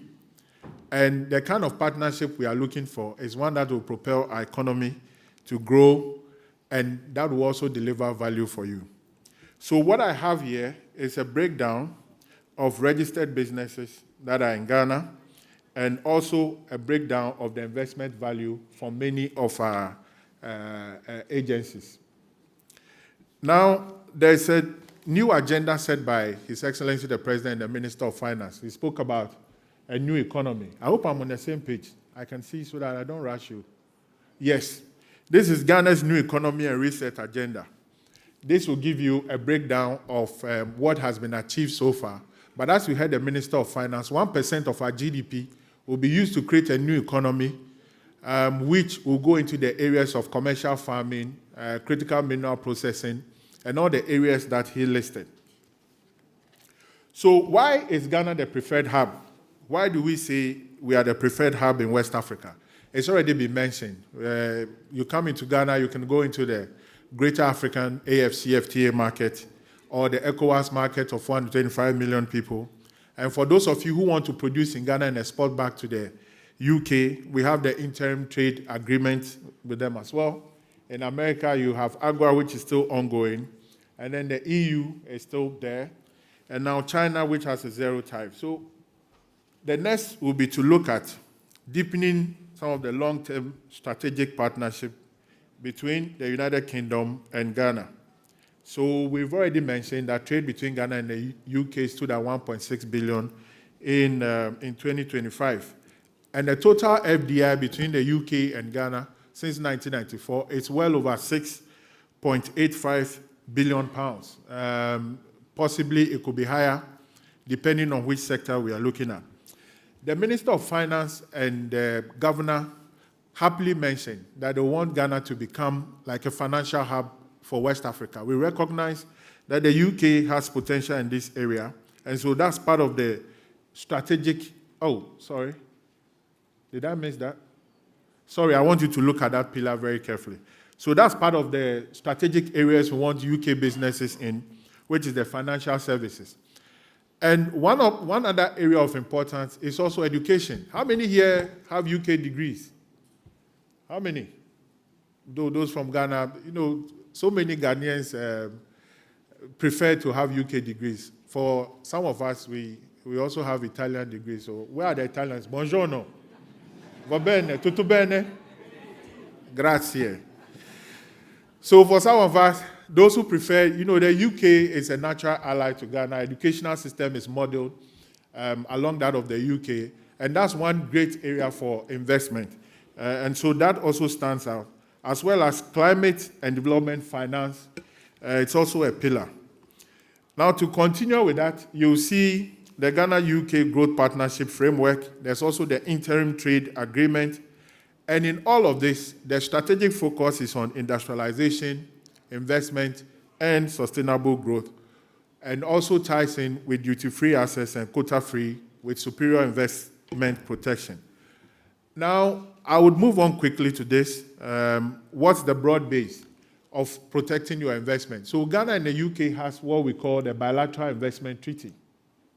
Now, this bilateral investment treaty protects your investment. If you're a UK investor in Ghana, it outlines certain investments which you have, like most favored nation, national treatment, expropriation, if that has to happen. Expropriation rarely happens in Ghana, but if it happens, you'll be adequately compensated with prompt payment, as well as subrogation in case your investment loses out and there's some insurance that has to be paid to you. There are also additional frameworks for your investment, and it has to do with a double taxation agreement between Ghana and the UK, which specifies the tax rate for some of your investment if you have to repatriate your money out of Ghana. So it avoids you being taxed in Ghana and also being taxed in the United States. Ladies and gentlemen, because my time is short, I'll move to why next you must come to Ghana. We've reformed our basic investment law, and I'll quickly just run you through. The President and the Minister for Trade have spoken about removal of the minimum capital requirement. That's not all. We also have citizenship by investment provisions in our new investment law, so you can invest, and subject to certain rules and regulations, you can acquire citizenship through that.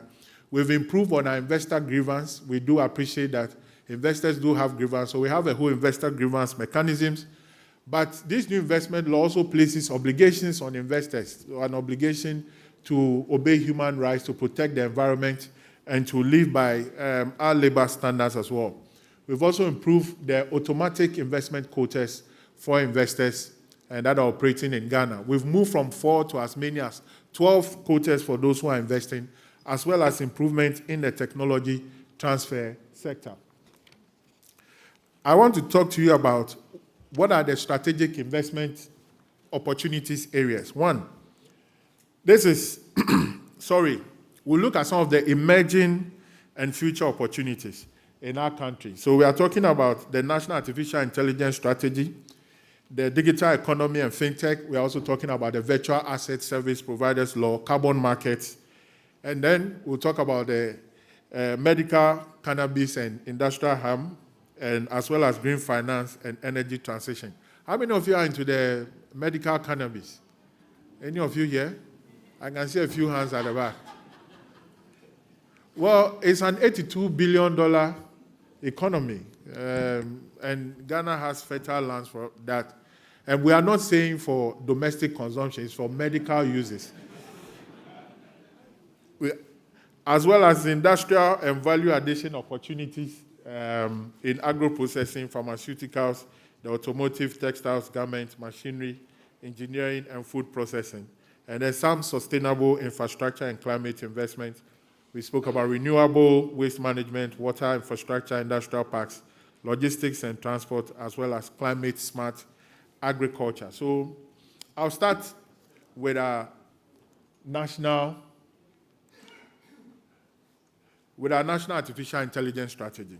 And these are the priority areas for us where we are inviting investors to use AI to enhance these priority areas for us. So AI in healthcare, agriculture, financial services, transport and logistics, public services, and natural resource management. We are looking for AI-embedded healthcare systems. We've spoken about smart agriculture, data centers, as well as AI-empowered logistics solutions and government digitalization systems. The next is to look at our fintech. And many of you have seen our fintech runs value over almost $50 billion US. There's a lot happening in our mobile money sector. We have over 26 million active e-money customers and close to 1 million registered agents. I can see some of the MTN people here. They'll be so happy with this one. So digital remittances remain a huge opportunity. We've seen many of the TapTaps and others coming in. Invoice discounting platforms for suppliers, as well as micro-insurance digital platforms. And, the governor mentioned that we'll have digital platforms that can give small-scale loans to small businesses. All of these are new areas. The next, we are in the UK. This is part of the home of carbon markets and climate finance. So Ghana has an active carbon registry. We are just about the only one in West Africa to have a carbon market where you can trade, you can produce and trade on a carbon market. And we also have the Ghana Carbon Registry, and we are implementing Article 6 of the climate change agenda. So far, there's the potential to have about $1.1 billion United States dollars in financing by 2030, as well as carbon credit generation opportunities. Then we have our energy transition plan. This is by 2070. We want to create about 1.4 million jobs with an investment estimated to be about 562 billion United States dollars. And some of the opportunities are outlined: the expansion of our solar, wind, hydro, as well as electric vehicle industry, lithium mining and processing, green mineral export processing, smart energy management, and on and on. So that's for our green transition. For who? Let me see those who are into cryptocurrency. Who is into cryptocurrency, bitcoins? Yes. Please look nowhere than Ghana. So we've passed our first digital assets and virtual, asset service providers law to deal with digital payment, blockchain, and into cryptocurrency and Bitcoin. Then this is my favorite: medical cannabis and industrial harm. I know to many investors, this is new, but this has significant promise in our country and opportunities emerging in pharmaceuticals, as well as marketing and export of same. Electric vehicles, it goes without saying, this is our target.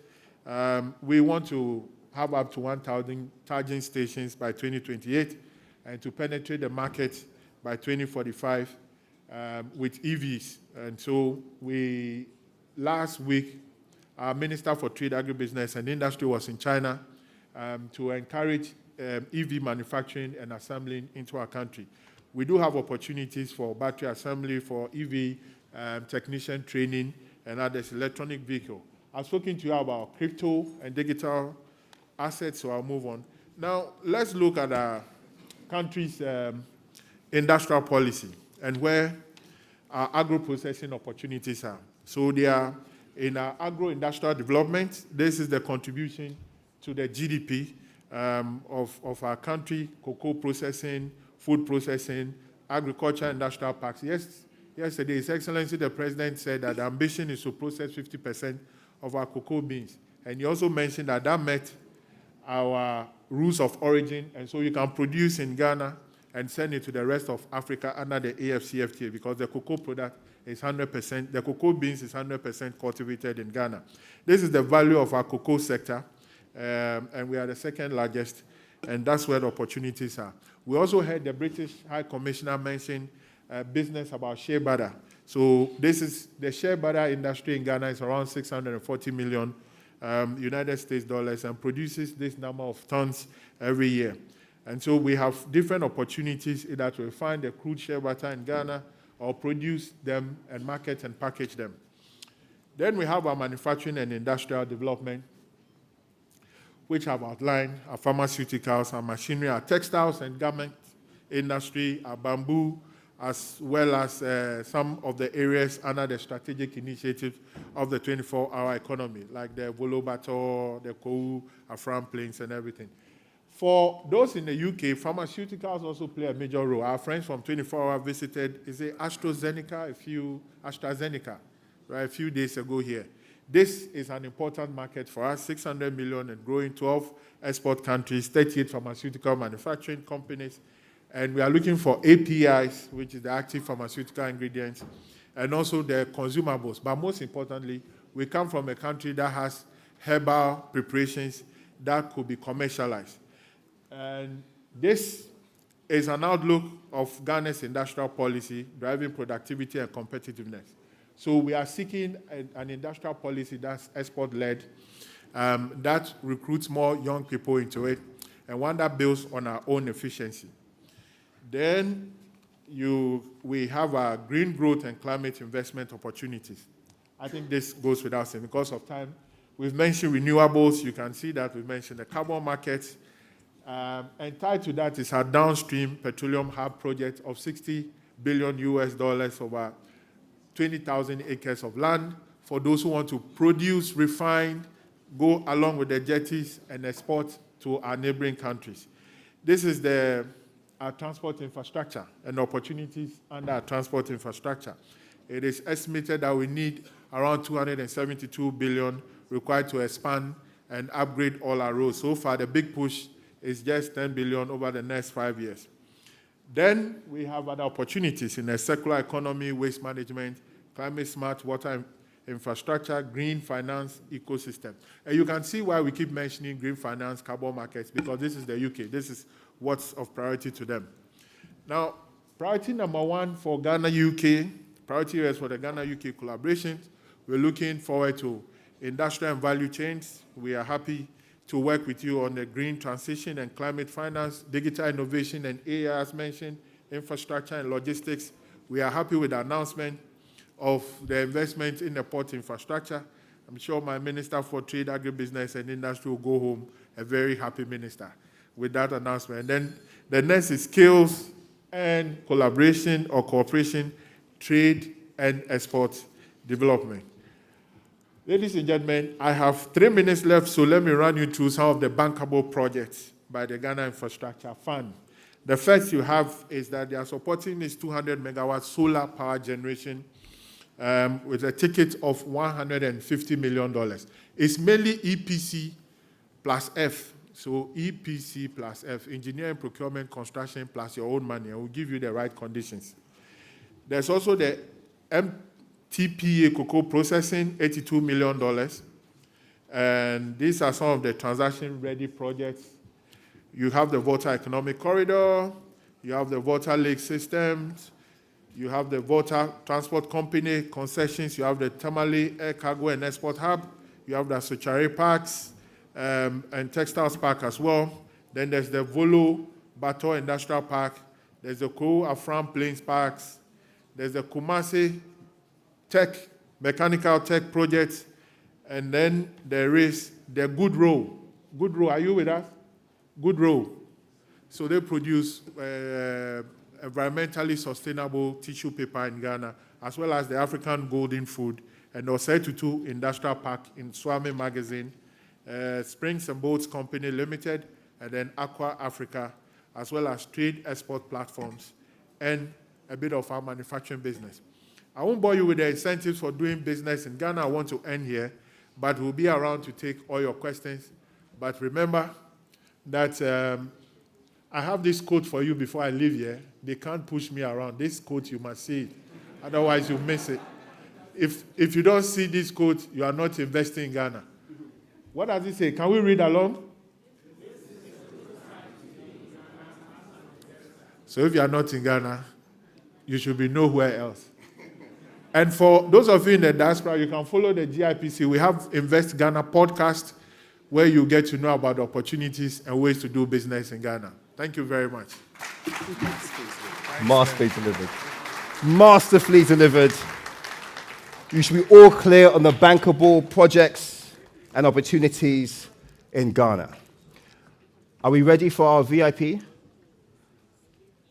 Okay, so please be upstanding. Please be upstanding for His Excellency the President of Ghana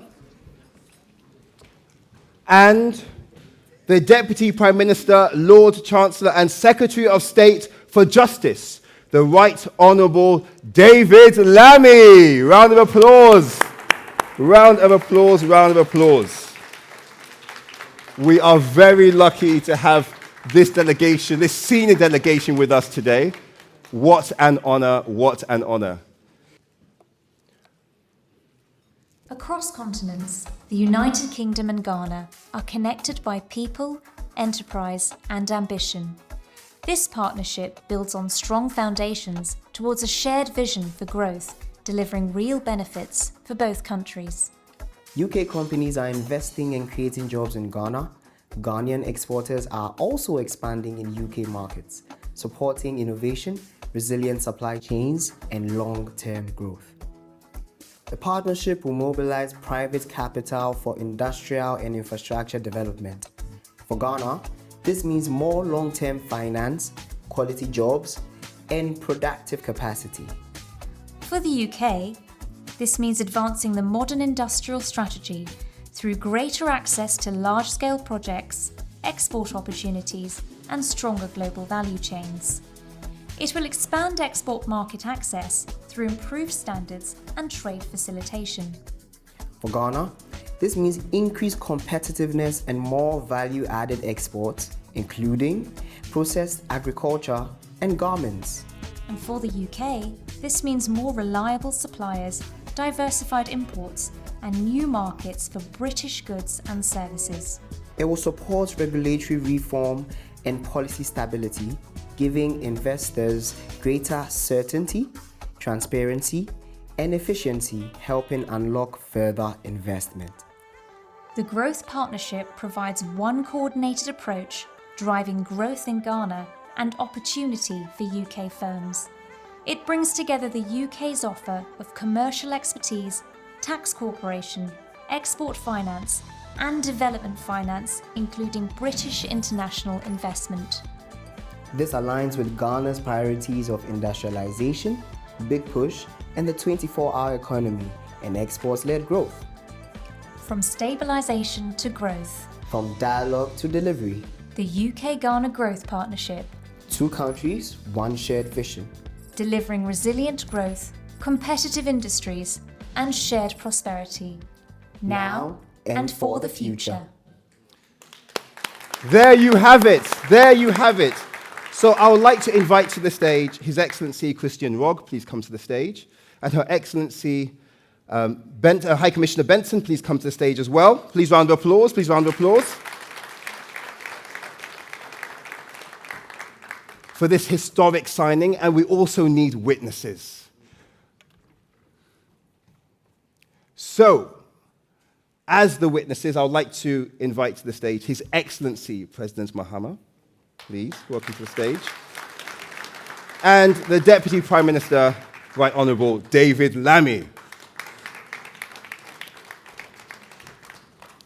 I'm a bus ride away from your constituency. I mean, Woodford.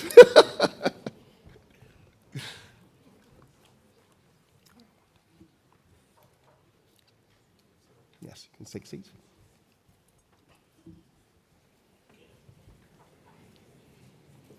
So we are now going to sign this exclusive growth partnership, reset and relaunch.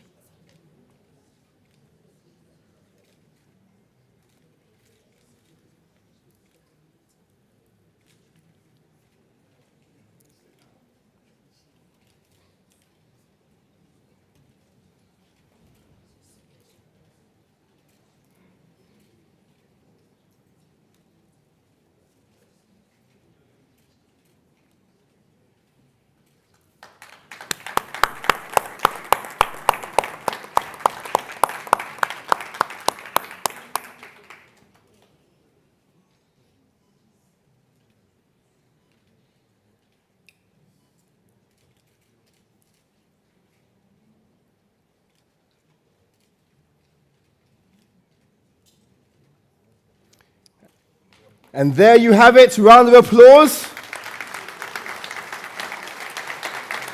UK-Ghana Economic Growth Partnership, as I said, reset and relaunched. Do you want to hold it up?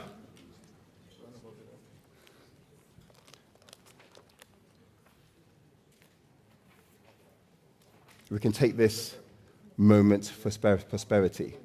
There you go. Yes. This is your time. Get your phones out, Instagram, all the social medias. There you go. What a moment. What a moment. Thank you so much. I'm going to introduce you. Your Excellency, if I can ask to come this way and you can take your seat. Thank you so much. Thank you to the High Commissioners as well. I'm going to introduce you properly. So, we're going to have some remarks now, and I'm very, very proud to introduce this trailblazer. He made history as the first black Briton to attend Harvard Law School. He entered Parliament at just 27 years old, as the youngest MP. He commissioned the groundbreaking landmark review, Restructuring Equity within the British Criminal Justice System, which I have to say I've read this document. He represents the absolute highest level of UK state commitment to this summit today. Please welcome to the stage the Deputy Prime Minister of the United Kingdom, Right Honourable David Lammy.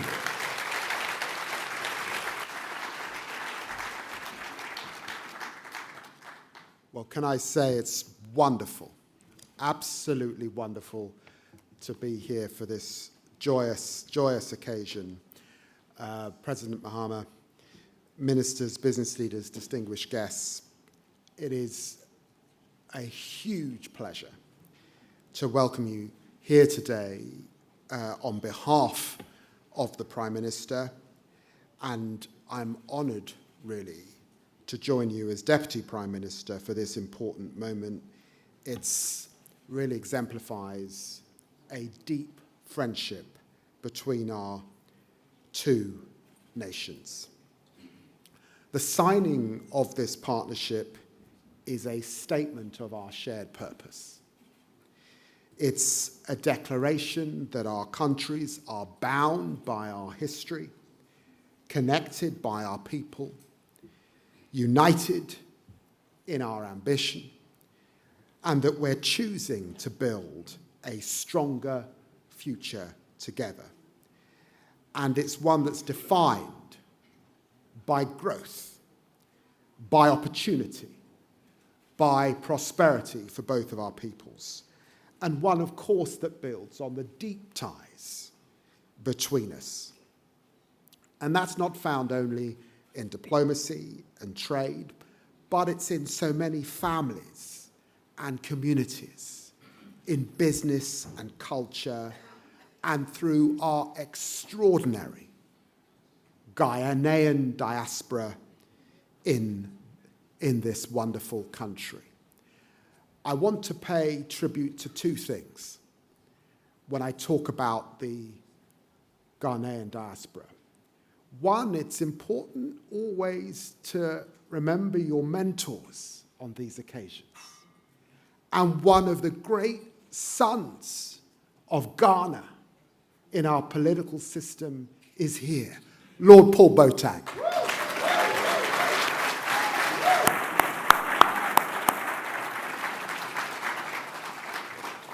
And two, I need to be honest, I have in my constituency in Tottenham one of the biggest Ghanaian diasporas in London. I know, Mr. President, that you were in Wood Green just yesterday, so you know this.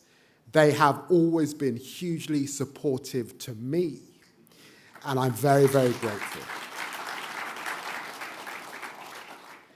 It was one of the reasons, because of an understanding of the community, that I made it my business when I became Foreign Secretary under this new government to relook at our approach to the continent of Africa, to build and to visit Africa. Just in that first year in office, I think I was there 5 times, 12 countries.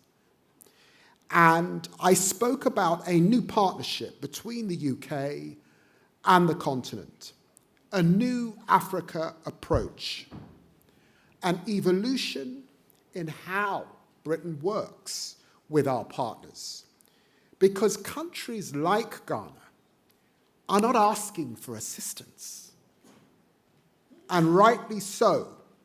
The UK's role is not to stand apart, but to stand alongside as partners sharing in prosperity.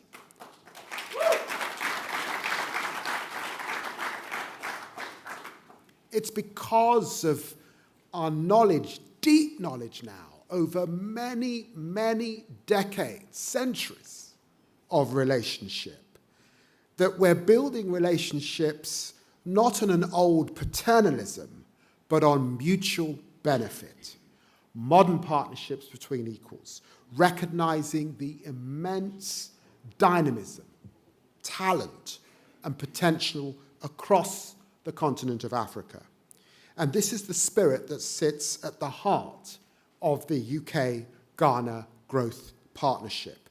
It provides a serious, practical framework for cooperation between our countries, focused on investment, focused on growth, and focused on jobs.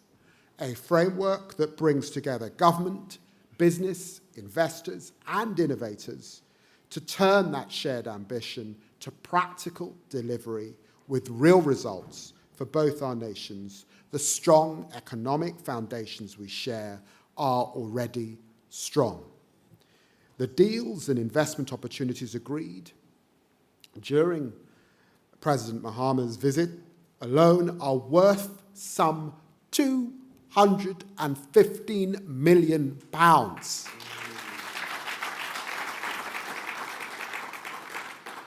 They include major infrastructure investment delivered through the UK-backed private infrastructure group, new private capital mobilised through the London Stock Exchange, and greater collaboration in trade, in science, in technology, and expertise. But through this new partnership, we can go even further. We can deepen investment, support future growth and infrastructure, and expand cooperation in innovation, technology, and enterprise. And we can create a clearer pathway for government and business to identify priorities, unlock opportunities, and solve problems together. Now, I have had the privilege of visiting Ghana on a number of occasions. It's a beautiful country. Best cocoa in the world. I was a little concerned. I said to Mr. President that prices in Accra are high. But I'm pleased that inflation has fallen so dramatically, but they're high.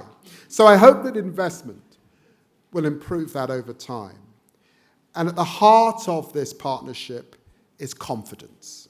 Confidence for investors who can see the long-term commitment behind this relationship, and confidence that together we can create jobs, prosperity, and stability that benefit both our peoples. That is the future that this agreement represents. A partnership rooted in friendship, focused on delivery, and built to last. So let me close by thanking President Mahama, his government, and everyone involved in bringing this partnership to fruition, a partnership that's ambitious and above all grounded in mutual benefit, a platform for real progress over the next few years. I look forward to seeing what our two countries will achieve in the years ahead together. Thank you very much indeed. Thank you.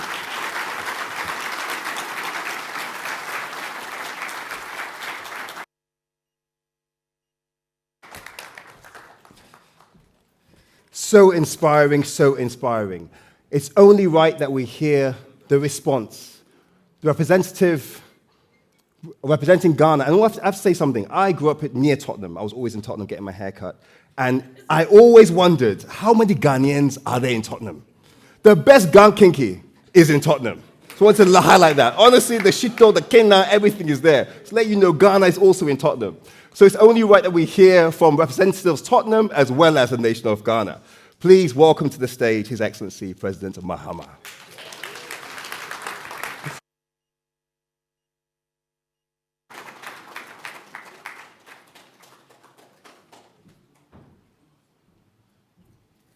Thank you very much. Kindly resume your seats. And let me join Deputy PM when I say it's great to see Lord Paul Boateng again. Very well respected in Ghana, one of us. I've had the opportunity to speak already, and indeed I wasn't prepared to come to the podium again, but I've had to come and give a brief response to Deputy Prime Minister. I just wanted to say that the seeds you sowed in the new partnership have begun to bear fruit. Trade and investments between Ghana and UK has grown phenomenally, and UK is one of our biggest trade and investment partners today. I quoted a figure, 1.5 billion pounds in trade between us, and I think that that's significant. Today's growth and partnership agreement we've signed creates the perfect framework for us to be able to grow this partnership again. And we have a good basis for this framework because we share the same values, democracy and respect for human rights. And I would dare say that Ghana is a model of democracy in Africa. And of course, British companies can be found in all sectors of our economy, from oil and gas to manufacturing, to agro-processing, to digital innovation, financial, fintech companies. I think that we're sharing in the prosperity. And so we're committed to working together to create more opportunity for British investment. You mentioned some of them. The UKEF has been very, very active in Ghana in infrastructure development. And yes, Accra is pricey because we went through a crisis. Inflation went up to 53.4%. Yeah, happily, we're experiencing the turnaround. And from 2024, inflation was at 23.8%. And today, I can proudly say that it's down to 3.4%. And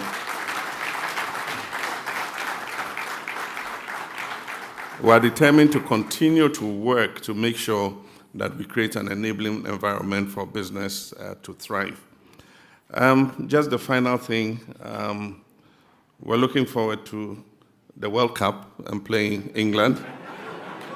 And and it's my hope, of course, that Ghana emerges victorious. But I do hope that we both qualify from our group to the next stage. Thank you very much.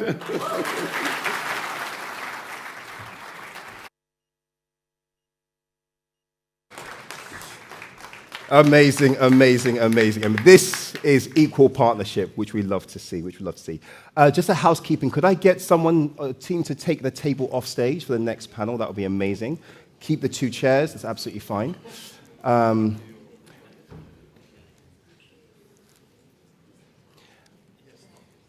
And, okay, everything's good. Okay, great. So if you have someone, thank you so much, thank you so much.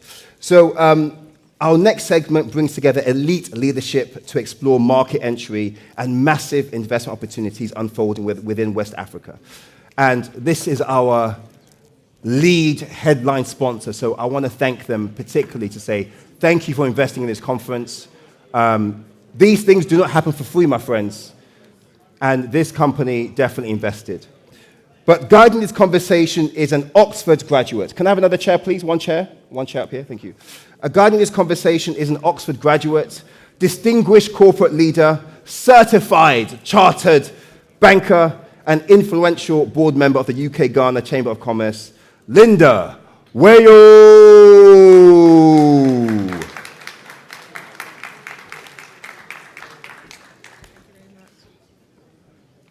Oh, okay. Good luck. Thank you. Good afternoon, ladies and gentlemen.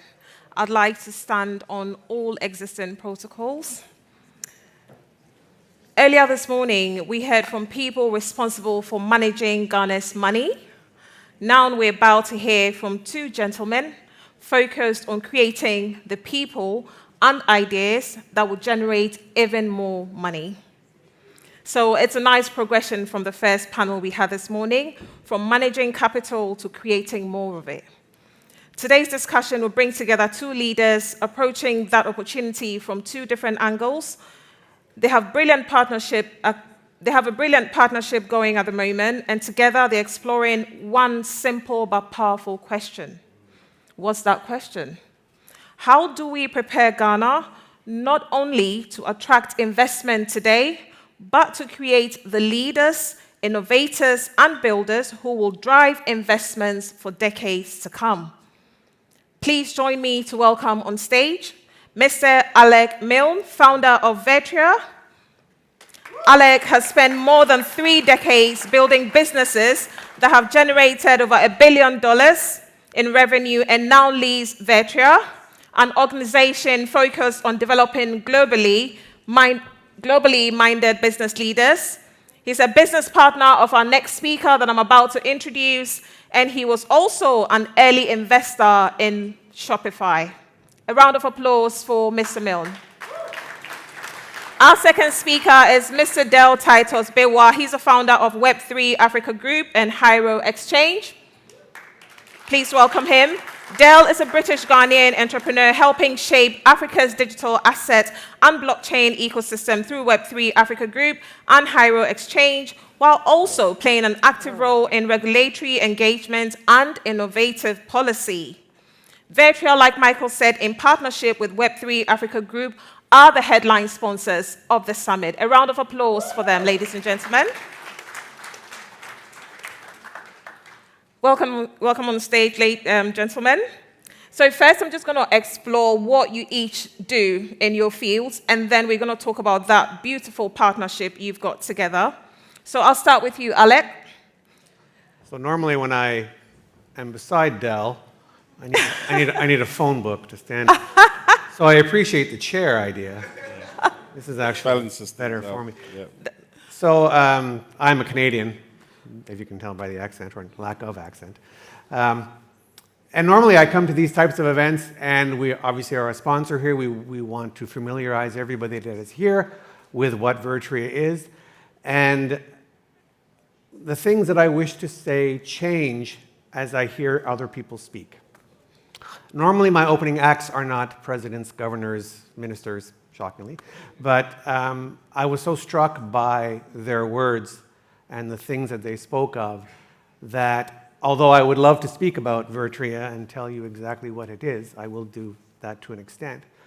I just realized the importance of the time that I have here to speak about Ghana and the impact that it's had on my life, however brief my exposure to Ghana has been. So what I do for a living is really start, buy, sell businesses. I have done that for 30 or so years now. Many have failed miserably, and some have been wildly successful. But at my heart and in my soul is small business. And I was struck by the question from you about the importance of small business to the economy of Ghana. In Canada, small business makes up about 85% of our GDP. In Ghana, it's about 92%. Our countries are actually quite similar in terms of population and size. And because I am so involved in so many industries, I am in constant search of talent. Obviously, I can't do everything that I'm involved in because I just don't have an experience or a skill level that would allow me to succeed in whatever thing that I'm involved in. So I'm in search of talent. And really, talent comes from two places. You can either discover it, or you can, from your existing staff or people that you're engaged with, teach them to acquire that talent. And when I was in Ghana in March, I was fortunate enough to spend 4 days with students from the University of Ghana. And I was just so struck by how capable and empowered and strong, and the energy that I got again and again and again and again just showed me that there's so much potential that needs to be tapped from that young population. That is, as His Excellency said, the most important resource that Ghana has is its young people. And that's really what Virtria does. And so from my years of doing everything, I just said, let's build something that first identifies talent by assessing predominantly young people, but anybody can take the test or do the assessment. Identifying their skill sets, their traits that can best be applied to whatever it is that they're passionate about, what they want to do for the rest of their lives. And then build a curriculum that will take those skills, enhance them, make them more capable so their chance of success is so dramatically improved. And whatever that industry is. And then once that curriculum is built, help them with mentorship and networking. Okay, now what do I do? Now that I have this skill, how do I apply it to whatever it is that I want to do with the rest of my life? And that's how you build a society. So before I came here, I thought, I'm just going to pick an industry to help people understand what it is that Virtria does. So I picked plumbing in Accra. And I asked Google, and don't quote me on this, this could be entirely wrong, I don't know, but I'm just going to use it anyways. So I just Googled how many licensed plumbers there were in Accra, and there's 62. If you compare that to near where I live, Toronto, I don't live in Toronto, I'm not Torontonian, but it's close to me. There are 11,700 licensed plumbers in Toronto, similar sized cities.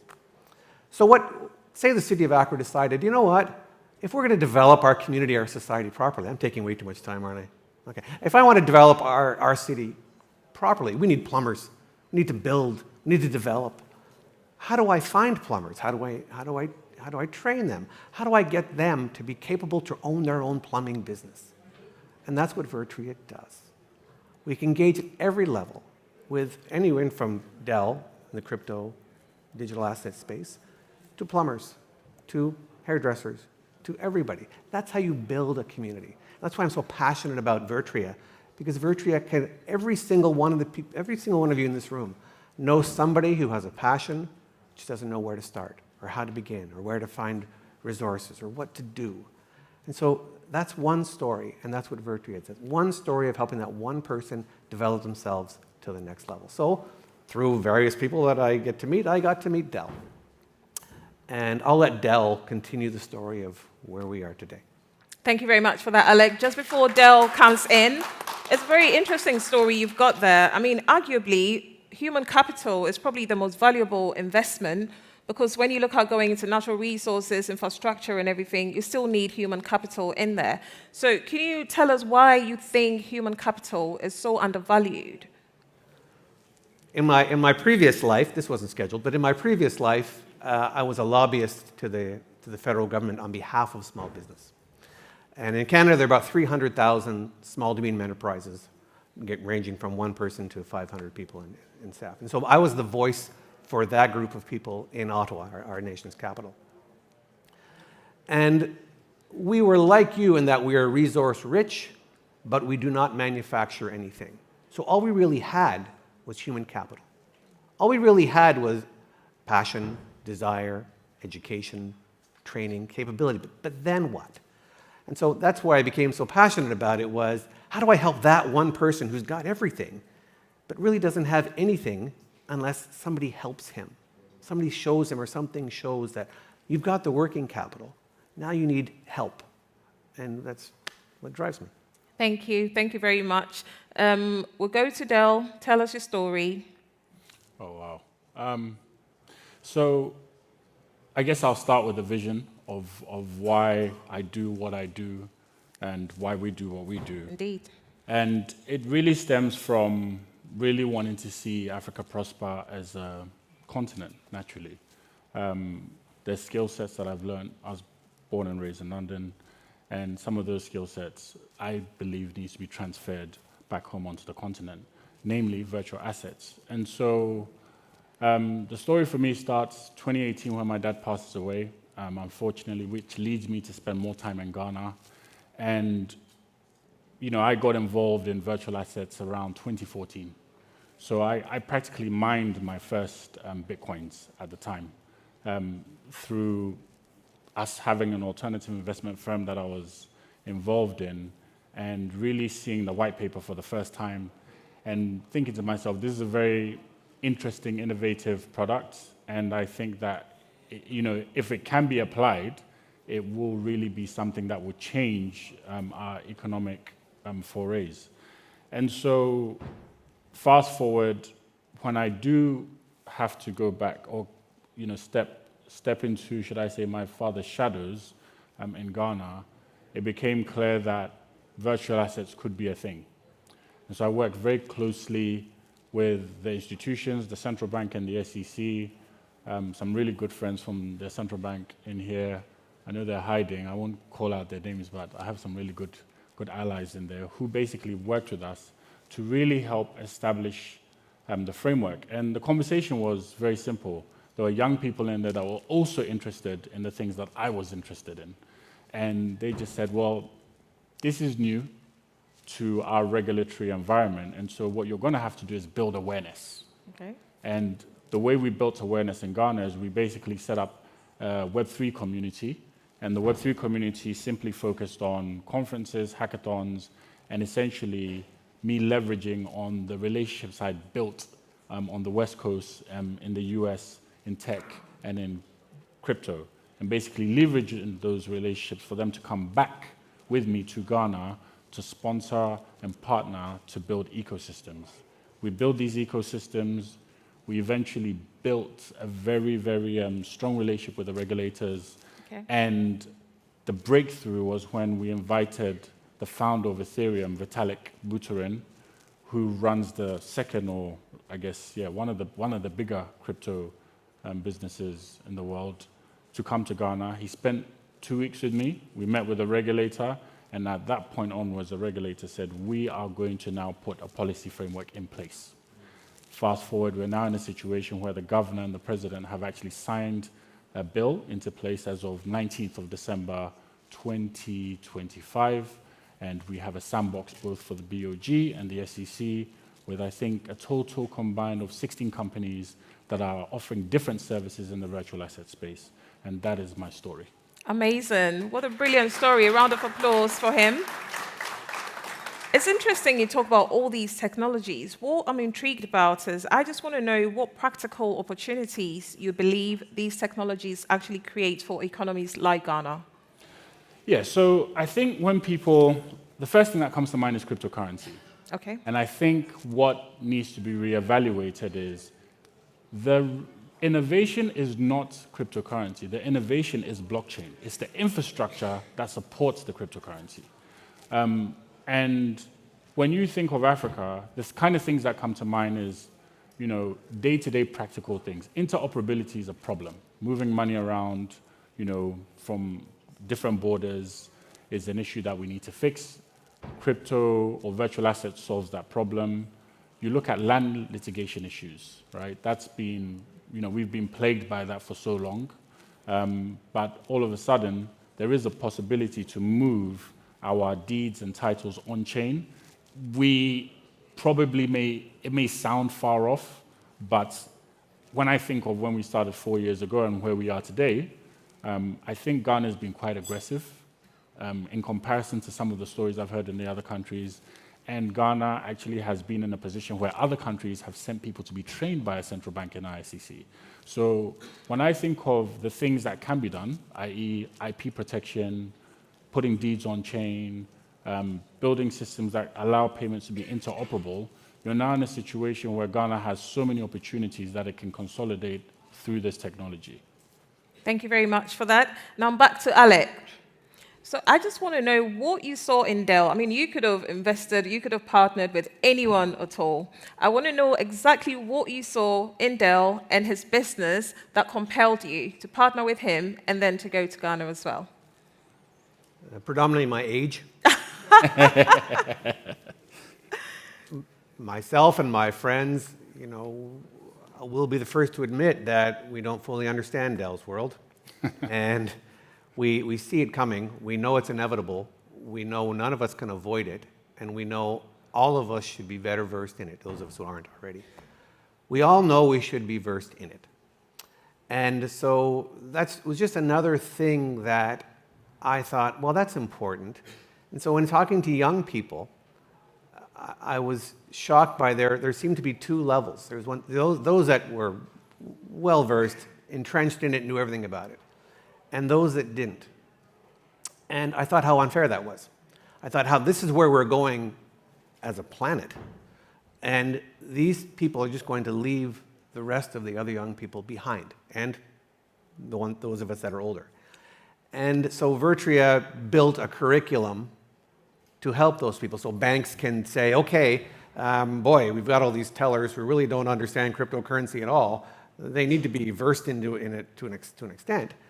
So Vertria adapts to, okay, we can go to a private industry and say, your existing staff, let's evaluate them to see what they know. Let's identify their strengths and weaknesses. Let's build a curriculum that will get them to a point where, okay, we now know what our staff knows. And then that institution would then have a report and know this is everybody that works for us, this is where they are best suited to be for the rest of their career, where we can take that individual. It's just like a student. It's like saying, okay, I've identified this about you. Maybe you didn't already know it. So if I train you, I can then get this out of you, and then you can get this out of your life. And so just engaging with Dell, it just sparked so many questions in my mind, and we adapted Vertria to be well fitted and well associated with it. That's where it kind of blossomed. Brilliant. Having said that, I noticed from reading your bio that you've started dozens of companies, like you said yourself in your intro as well. I just want to know, at what point would you stop calling it entrepreneurship and just call it a hobby? Are you ever going to do that? Yeah, my wife calls it a disease. Oh, well. Not really a hobby. It's funny, I was in Ghana, and so we're meeting all these young people, and, you know, half a dozen of them would pitch me their business idea. And, you know, just by nature, I don't like to invest in things that I'm not involved in. Like, I just want to be a hands-on thing because I'm passionate about every little idea. So I heard all these stories and went, wow, that's great. Have you thought of this? Or what about this? And in the back of my head was thinking, my wife will kill me because I can't just invest. It's got to be my involvement. And so I don't know if that answers the question, but yeah, that's... It does. Well, just tell her to call it a hobby instead of a disease. A hobby sounds more pleasant, doesn't it? Right. Well, talking about being hands-on, being a hands-on investor, this question goes to both of you. So for investors in this room, what's the commercial case for investing in capability building rather than simply investing in assets? Because typically when we talk about investing, everyone just thinks of investing in assets. So what is your take on that? And what's the commercial case for investors in this room? So I'll speak from practical experience when I'm speaking to investors. Brilliant. So in our seed round, for example, for our crypto exchange, what I've typically said to my co-founders and when I approach investors is a win-win scenario. Yeah. Right? Some investors are very intrigued by Africa, but they don't know enough about Africa. And I think your job as an entrepreneur in Africa is to make it easy for them to understand the story of Africa and being very realistic about the pros and cons. You need to put that on the table for them. You don't need them to find that out because if they knew it, they wouldn't come to you. So the first thing is, in our approach to raising our seed capital, what we did is we brought our partners, our investors, and everyone on the same call. That is how we pitched the investors. We didn't just pitch the investors and say, hey, we have this product and we want you to invest in it. What we did is we brought the collaborators or the potential people we'd be collaborating with to have a discussion where it could be a brainstorming session. because then it's a collective effort to make something valuable work, right? And so I strongly, challenge investors to approach Africa from a perspective of you are building a story. When you're investing in Africa, you're not just putting money into the ground and it's going to come back up. You need to work with the entrepreneurs to really understand, because some entrepreneurs are really talented. The only issue they have may be just basic administration. Yeah. Or sometimes it could just be marketing, right? And so the approach to investing in Africa is slightly a bit more tailored and bespoke, but I'm absolutely certain that Africa is the final frontier. For me, it's definitive by youth, population. You just look at, one of our superpowers at the moment is just culture and music alone. Before you get into the sports, before you get into fintech, the biggest crypto currency market, or I think it's second or third in the world, is Nigeria, which is right next door to Ghana. So all the indicators are there, but I think it's a symbiotic relationship between investors and entrepreneurs when investing into Africa, opposed to it being very transactional, which could work here because you have all the infrastructure and this accumulative centuries of data and so many user cases where we are still developing that over there. So that's I think you were reading my mind, Del, because the next question about us just dovetails nicely into that. It's just going to be a rapid fire round question, so just short answers or one-liners is fine with me. I like the statement you made when you said Africa is a final frontier. Yep. So tell me, what's the biggest misconception investors have about Africa? That you are going to lose your money and you're going to potentially get scammed. Did you get scammed, Alec? Oh, I hope not.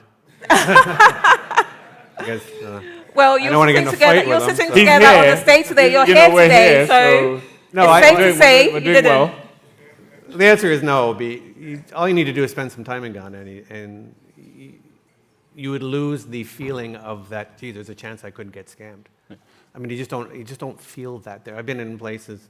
I'm a lot in the Balkan region. I don't want to say anything bad about the Balkan region, but you get a feeling every now and then that people aren't operating in your best interests, and I've never felt that in Ghana.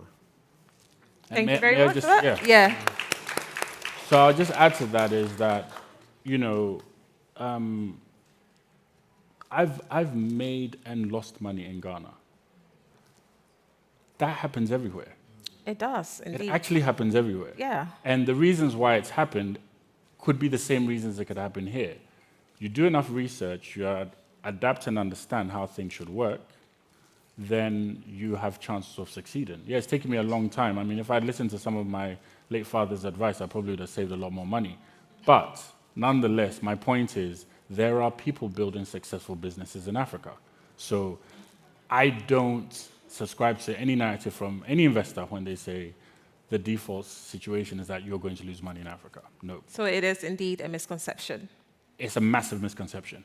There's context to it, but it's a massive misconception. Good, thank you. That's very reassuring coming from you. You're the tech guy and you deal with all the investors. So tell us, to both of you, just one technology you think would have the biggest impact on Africa in the next 10 years. Just one.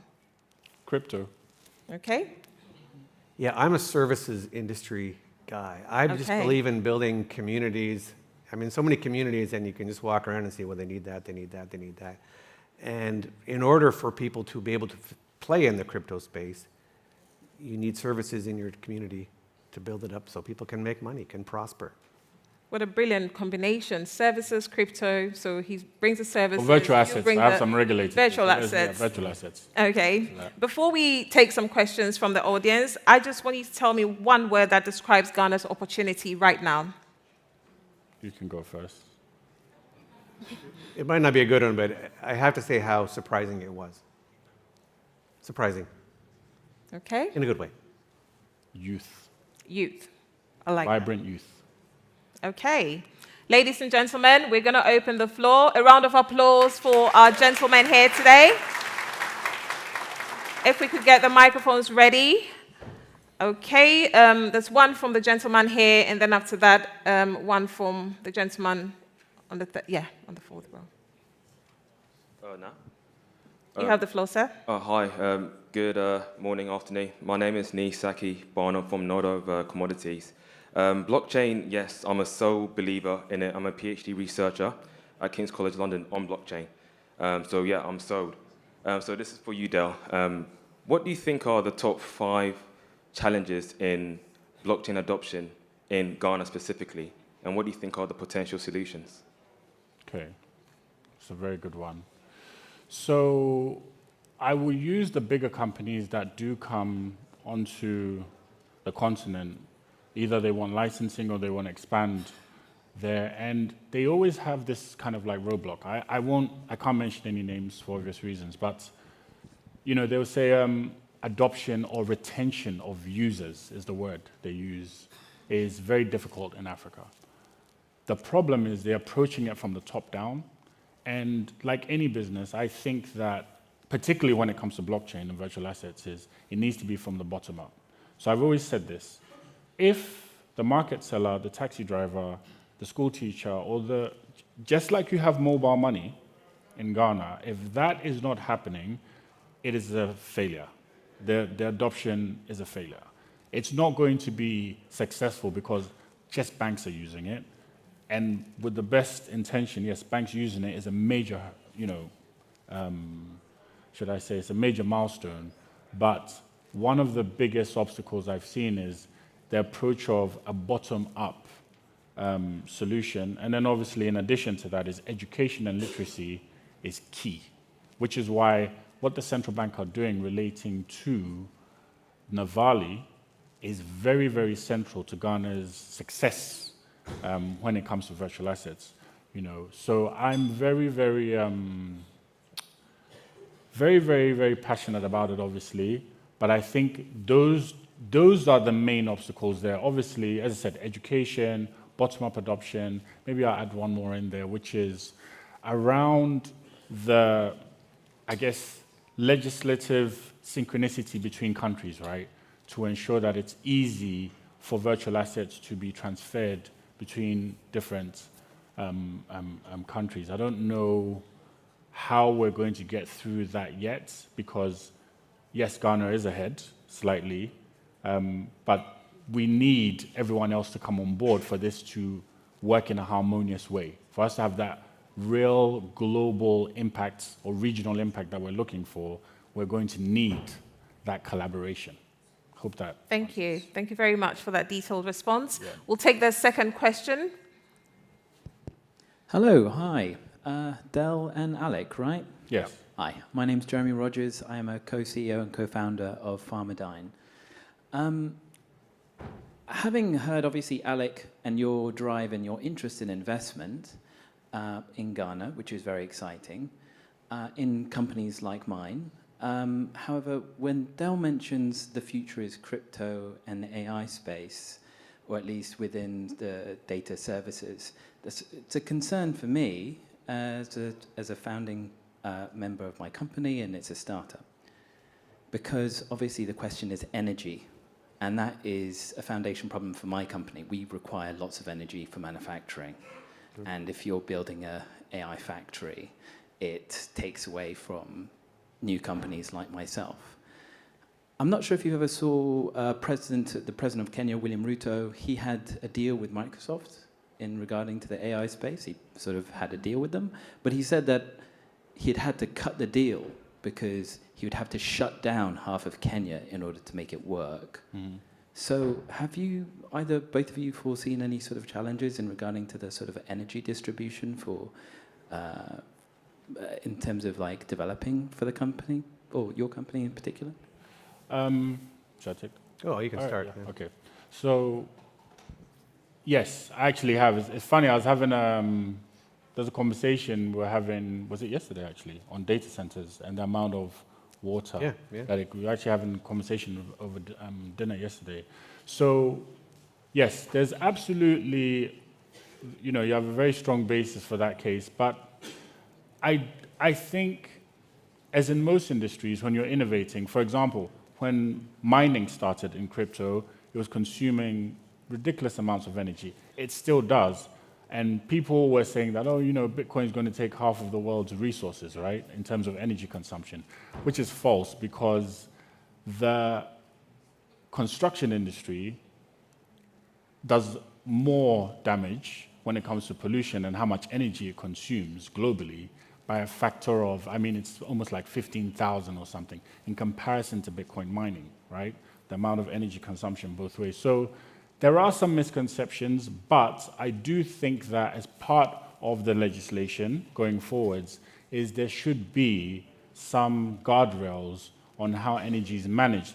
And actually, I think although blockchain, crypto, and AI doesn't need to be involved in every business, there does need to be this kind of like focus for founders to see where they can be useful to businesses like yourself and also help in expanding. We all need each other, right? This isn't a thing where everybody is going to have to use AI or data centers to succeed. Plumbing is still going to be necessary 20 years from now, in my opinion, right? I don't foresee calling a robot to do my plumbing anytime soon. So I do agree with you, but I think there is a balance, of what can contribute towards success there. Thank you very much for that, Del. We'll take two more questions. I've got the lady with the mic, and then I've got the gentleman in the middle here, if the microphones could be handed to him as well. Thank you. Thank you very much. Let's do the lady first. Thank you. I want to have some gender balance. That's so pleasant, and I'm grateful. My name is Elsie Pearl, and I'm Technical Advisor to Commissioner General, Ghana Revenue Authority. I want to commend you, the guy from Vetria, for what you are doing, particularly in building skills and enhancing skills at the community levels. I want to know, from your experience elsewhere, how can we enhance data management within that space, upscale it, stabilize it for shared prosperity? Because at the GRA, currently under the reset agenda, we take note of the incredible data and number of the informal space. And we believe that if the informal space has a way of contributing to the net, maybe the tax issues in Ghana and our assets will be much more improved. We have the modified taxation, so I want to comment on the earlier question by the lady who said a number of small businesses are being harassed whilst bigger companies have tax exemptions. Under the reset agenda, we actually simplified taxation for the informal sector. Please note that companies making annual revenues below 700,000 Ghana cedis are automatically exempt from paying VAT. And this is one of the incredible achievements under the government of His Excellency President John Dramani Mahama. We are willing to share much more information on what we are doing in enhancing capacities of SMEs in Ghana, first through taxation, and then also for financial progression and prosperity of Ghana. Thank you. Thank you so much for that. Thank you, thank you. Would you like to comment on that, gentleman? Sure. Yeah, I want to do the answer justice, and so all I can, from a personal experience perspective, your question was comparable to any small business, and much like the energy concern from the gentleman there. These are community questions. The solutions to those concerns and those issues are building a community of like-minded people who wish to share or need to share in the data or the information, so that community has a collective voice. And as I mentioned before, that I was a spokesperson for all the small businesses in Canada for years, and the thing that I felt was most efficient in addressing individual concerns was finding groups that had similar concerns, so that you weren't a lone voice, you were a community of voices on behalf and working on behalf of that collective goal. And all you really needed were facilitators to make that occur. And so in the questions of data, that's answers to questions. Data is providing me a road path or a pathway to success and making my business sound. And I need data and information in order to do that. And it's by community. That's a firm belief that I have. And again, Virtria, a big part of Virtria is building those communities so that when you have a question, you know exactly where to go to get that answer. And those answers really help everybody with the concerns that they have on their day-to-day life. That's wonderful. Thank you very much for that, Alec. We'll take the next couple of questions. I've been told I can do a few more questions, so ladies and gentlemen, fire them away. Okay. Hi. So after you kindly hang the mic... No. The gentleman standing first, and then, yes. Yeah, in that order. Thank you. Yeah, hi. My name is Dr. Joshua Tedham. I'm the founder and CEO for Symphonics Health, which is an AI-enabled healthcare system. We really designed with one vision in mind, is to take healthcare out of physical buildings in Africa, because we are never going to be able to produce enough hospitals to look after. Luckily, technology has advanced that we can now take intelligence out of buildings into the communities. So our vision is really to not chase the unachievable by trying to build enough hospitals, but to take care of the new advent of AI to take healthcare into the communities. So it's a fully enabled healthcare system. My question is, although we are saying that the environment in Ghana may be safe, there's a perception that there's a risk attached to investing in Ghana. And yes, there is a risk attached to investing in Ghana. What we must also bear in mind is, as we're trying to attract investors from the West, from Britain, from America, we have to be aware that we are competing with institutions here in the West. And if I'm to invest, I do an investment appraisal. Should I leave my money here in the UK, or should I invest in Ghana? Although I do have sentimental attachments to Ghana. But that's a financial decision I have to make. What has Ghana done to make that easy so that Ghana can compete with institutions here in the West? Because I have my money, I'm looking for the best person and the best return. I don't really care where that happens. In the UAE, for instance, they have tax exemptions. They have other incentives to draw people to the UAE. I'd like to see the same thing in Ghana. Maybe it's there, I don't know. Thank you very much, Dave, for your question. Thank I you. suppose that would be for Del. Yeah, so my view is this. John Lewis has a very famous quote. If not us, then who? If not now, then when? And the whole thing is, when, for example, myself, when I approached the vision of working with the regulator and wanting to establish or help contribute to establish a policy framework for virtual assets, my first instinct was, well, you want somebody to invest in you or in your country. How are you going to make it? Would you invest in it currently? And the answer at the time was no. I wouldn't invest in it. So what environment do we need to create to make it feasible? And that was policy framework, showing that there was a vibrant ecosystem with potential. And lastly, other metrics from industries that were adjacent to where we were going to give confidence to potential investors coming in. So what I will say is that is an evolving process, right? And as I mentioned before, when an investment is being done in Ghana, it has to be approached from the perspective of where do I think the ball is going to be? Because whether it's Britain, whether it's the UAE, I don't care where it is, right? They all started somewhere. Whether they might not have taken the same approach as us, but they all started somewhere. And as a Ghanaian, yes, even though I'm British born, I cannot subscribe to wanting to build an industry outside of Africa. I have to build it in Africa, right? Because I am African. And so I think from an investment perspective, I think it needs to be looked at from a view that I am contributing towards something that will continue to evolve. you need to mitigate your risk, of course, financial disclaimer there, you do need to mitigate your risk. But ultimately, what we've done now, there are others that are going to come a decade from now, and it will be far easier for them. And that's typically how I look at the approach of investing into Ghana or Africa at the moment, is that the risks are there, but I don't think that the risks should prevent people from wanting to come to build it, because we need to build it. Someone has got to build it.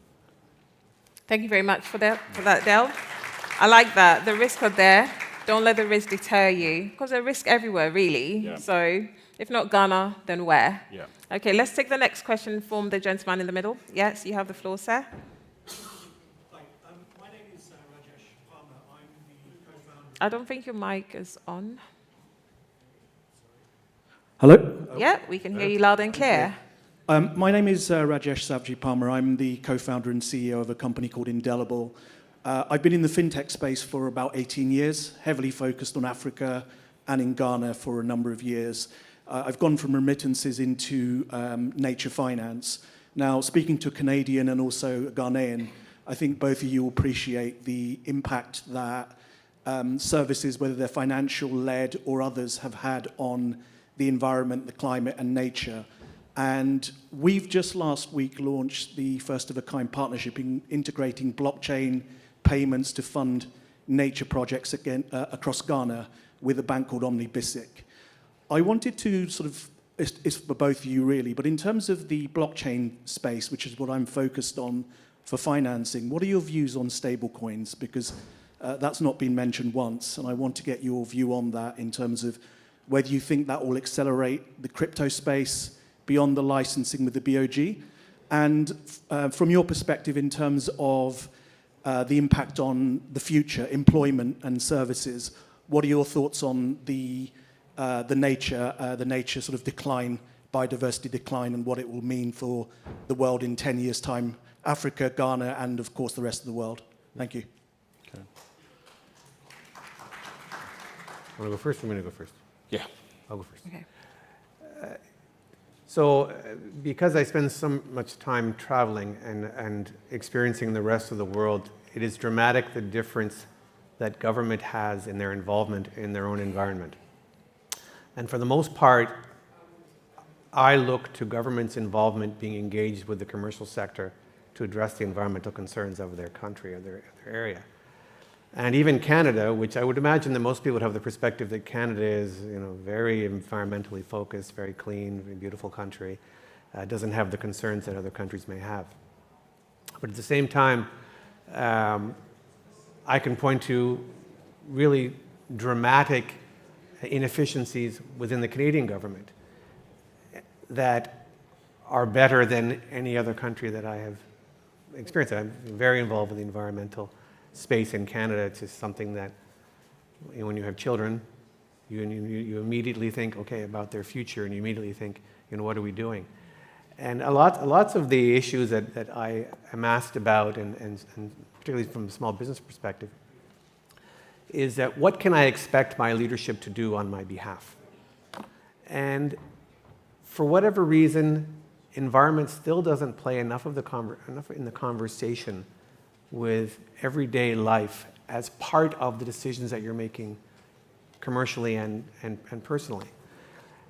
And to me, that is the thing that should be at the heart of everyone's aspirations is, okay, what are my impacts really going to be for that? Not just an impact on the people that I hope to employ and engage and improve the life of, the impact on my surroundings.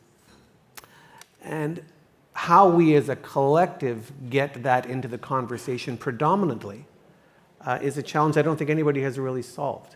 But I think everybody needs to realize the necessity of it. And so, data centers, I can go on, as I did to Dell last night, I can go on about data centers for an hour. But it is that collective conversation that it has to be at the heart of the conversations that we're having, and it isn't. And so the challenge to everybody is figure out how it can be. Thank you very much, Alex. David, Del, sorry, apologies, over to you. Yes, fine. I think on the stablecoin topic, look, the regulators in the room, And so I will be measured what I say, because I have to go back home to Ghana next week. So what I will say is this: they are very interested in finding out innovative ways for that to potentially work. I personally know that, right? And I bring up the regulators because they have obviously, the intellect. They understand. I remember, it's funny, when we first got into crypto, we were anti-regulation. We wanted to bring everybody down with us and basically rule the world, and crypto would basically take over the whole entire universe and everyone would just go. That's initially how crypto bros approached it. But you realize that there are people that have gone before you, and working hand in hand with the regulator is a superpower. I don't see that as a negative thing. So in Ghana, the regulator has put out an outreach, if you're familiar with BOG and SEC, to figure out ways in how that problem can be solved, because they do see the value in it from an interoperable sense. So, I think that's what I can say on that. Happy to have a conversation afterwards to expand offline. Thank you very much for that, Del. Just before we take that question, it's interesting how you were very measured in your response because you had the regulators here. Because interestingly, I was going to ask you a question, but I thought that would open a can of worms. I have to meet them next week and the week after, so I don't want Oriku or deputy or governor to give me a wahala. So I'd rather just keep it measured. Not to worry at all. I was actually going to ask you, you've spent decades translating. You don't need to answer that because I don't want you to get into trouble. It's just something I'm throwing out there. Go on. You've spent years translating blockchain to regulators and then regulators to blockchain entrepreneurs. Yep. I just wanted to know which of them is more patient. But like I said... Who's more patient, the entrepreneurs or the regulators or the entrepreneurs? Yes. No, entrepreneurs were impatient. We are impatient, we just want to get on with it. By nature. By nature, we are all impatient. So I don't even think it's fair to the regulators. I think in Ghana, the regulator is basically trying to create a safe society. That's what you figure out. Once you sit down and you actually have a conversation, you realize that they're not actually there to stifle everyone. They're actually there to help us have a safe... Because if it gets out of hand, where do the people go? They go to the regulator and harass the regulator. Yep. So that's become clearer as I've spent more and more time with them. Amazing. It's safe to say your meeting next week with the regulator is going to go perfectly well. Amen. We'll take one last question from the gentleman on the front row.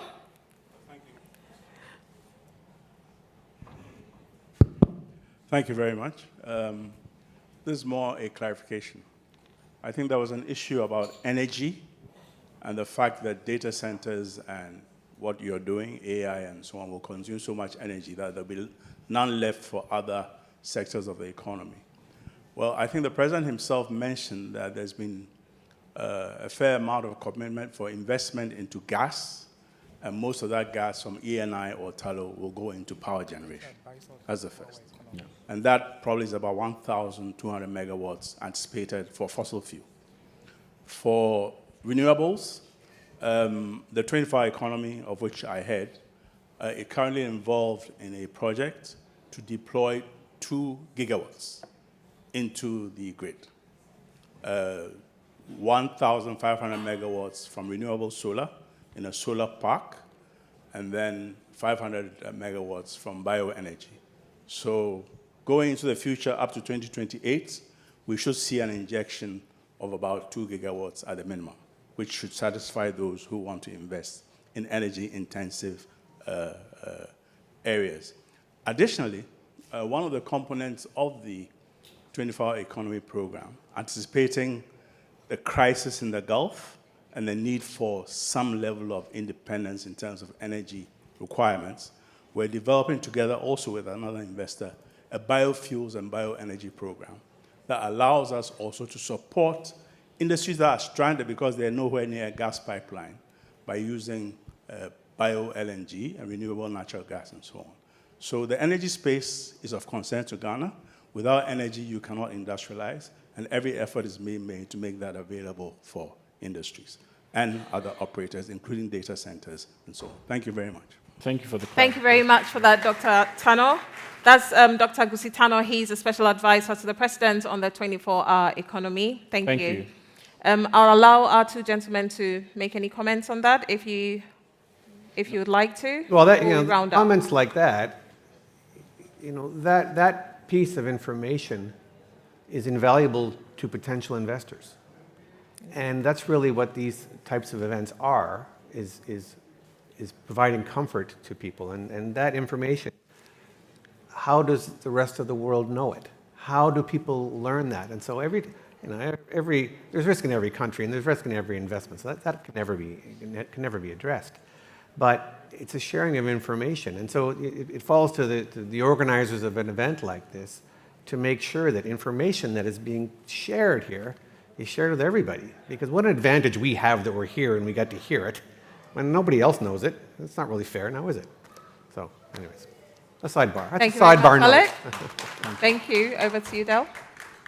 No, I echo what Alex says, and thank you for the clarification. That beautifully brings us to the end of this fireside conversation. I'm so glad no algorithms were hurt in the making of this conversation.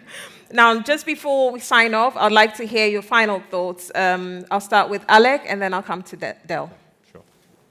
Yeah, I haven't done a very good job of selling Virtria. So we welcome every conversation. As I said, I believe everybody in this room knows somebody who in some way, shape, or form would benefit from Virtria. You may not have any idea what it is, but at the very least, if you could take a moment and go visit us at the booth, we would love to hear your story and hopefully expand on that story and help you out. Thank you, Alec. Over to you, Del. I would say for Ghana, I strongly believe we're on the cusp of something really amazing, and we should really seize the moment, not just from a government perspective, but even from the diaspora. It is us that's going to build it. No one's going to come and do it. And also from an investment perspective, those who are in the UK, whether you are, even if you're not from Ghana, I strongly challenge you to come and look at it from a very different lens. You're contributing towards a larger story. You're not just there to invest and see what comes back. You need to come and immerse yourself and understand what it means to have success there. Because even us as Ghanaians, we have to immerse ourselves sometimes because of the evolving landscape. I just encourage you to come and help build the story. And what a wonderful way to sign off. Seize the moment, Del says. Seize the moment. A round of applause for our gentlemen. And thank you very much, ladies and gentlemen, for indulging us. We'll do a photo before you go. Yes. Thank you very much for your questions, and thank you very much for listening as well. Okay. We should stand up. I believe we'll do... Was there a photographer? Who's actually taking this? A photographer. Okay, photo. Do you want to stand in the middle? I will speak while they're taking a picture. Honestly, that was really inspiring. And the reason why I say it was inspiring, because it was people-centered. Often we see talk about big money, big projects, and we forget that there is a young African, young Ghanaian person that has a right to a future. And I've heard that a lot on this panel. So I want to just really say thank you for acknowledging that investment must be solving local problems and building to scale. That's how majority of the countries develop. So thank you so much. Very, very, very powerful. Very, very powerful.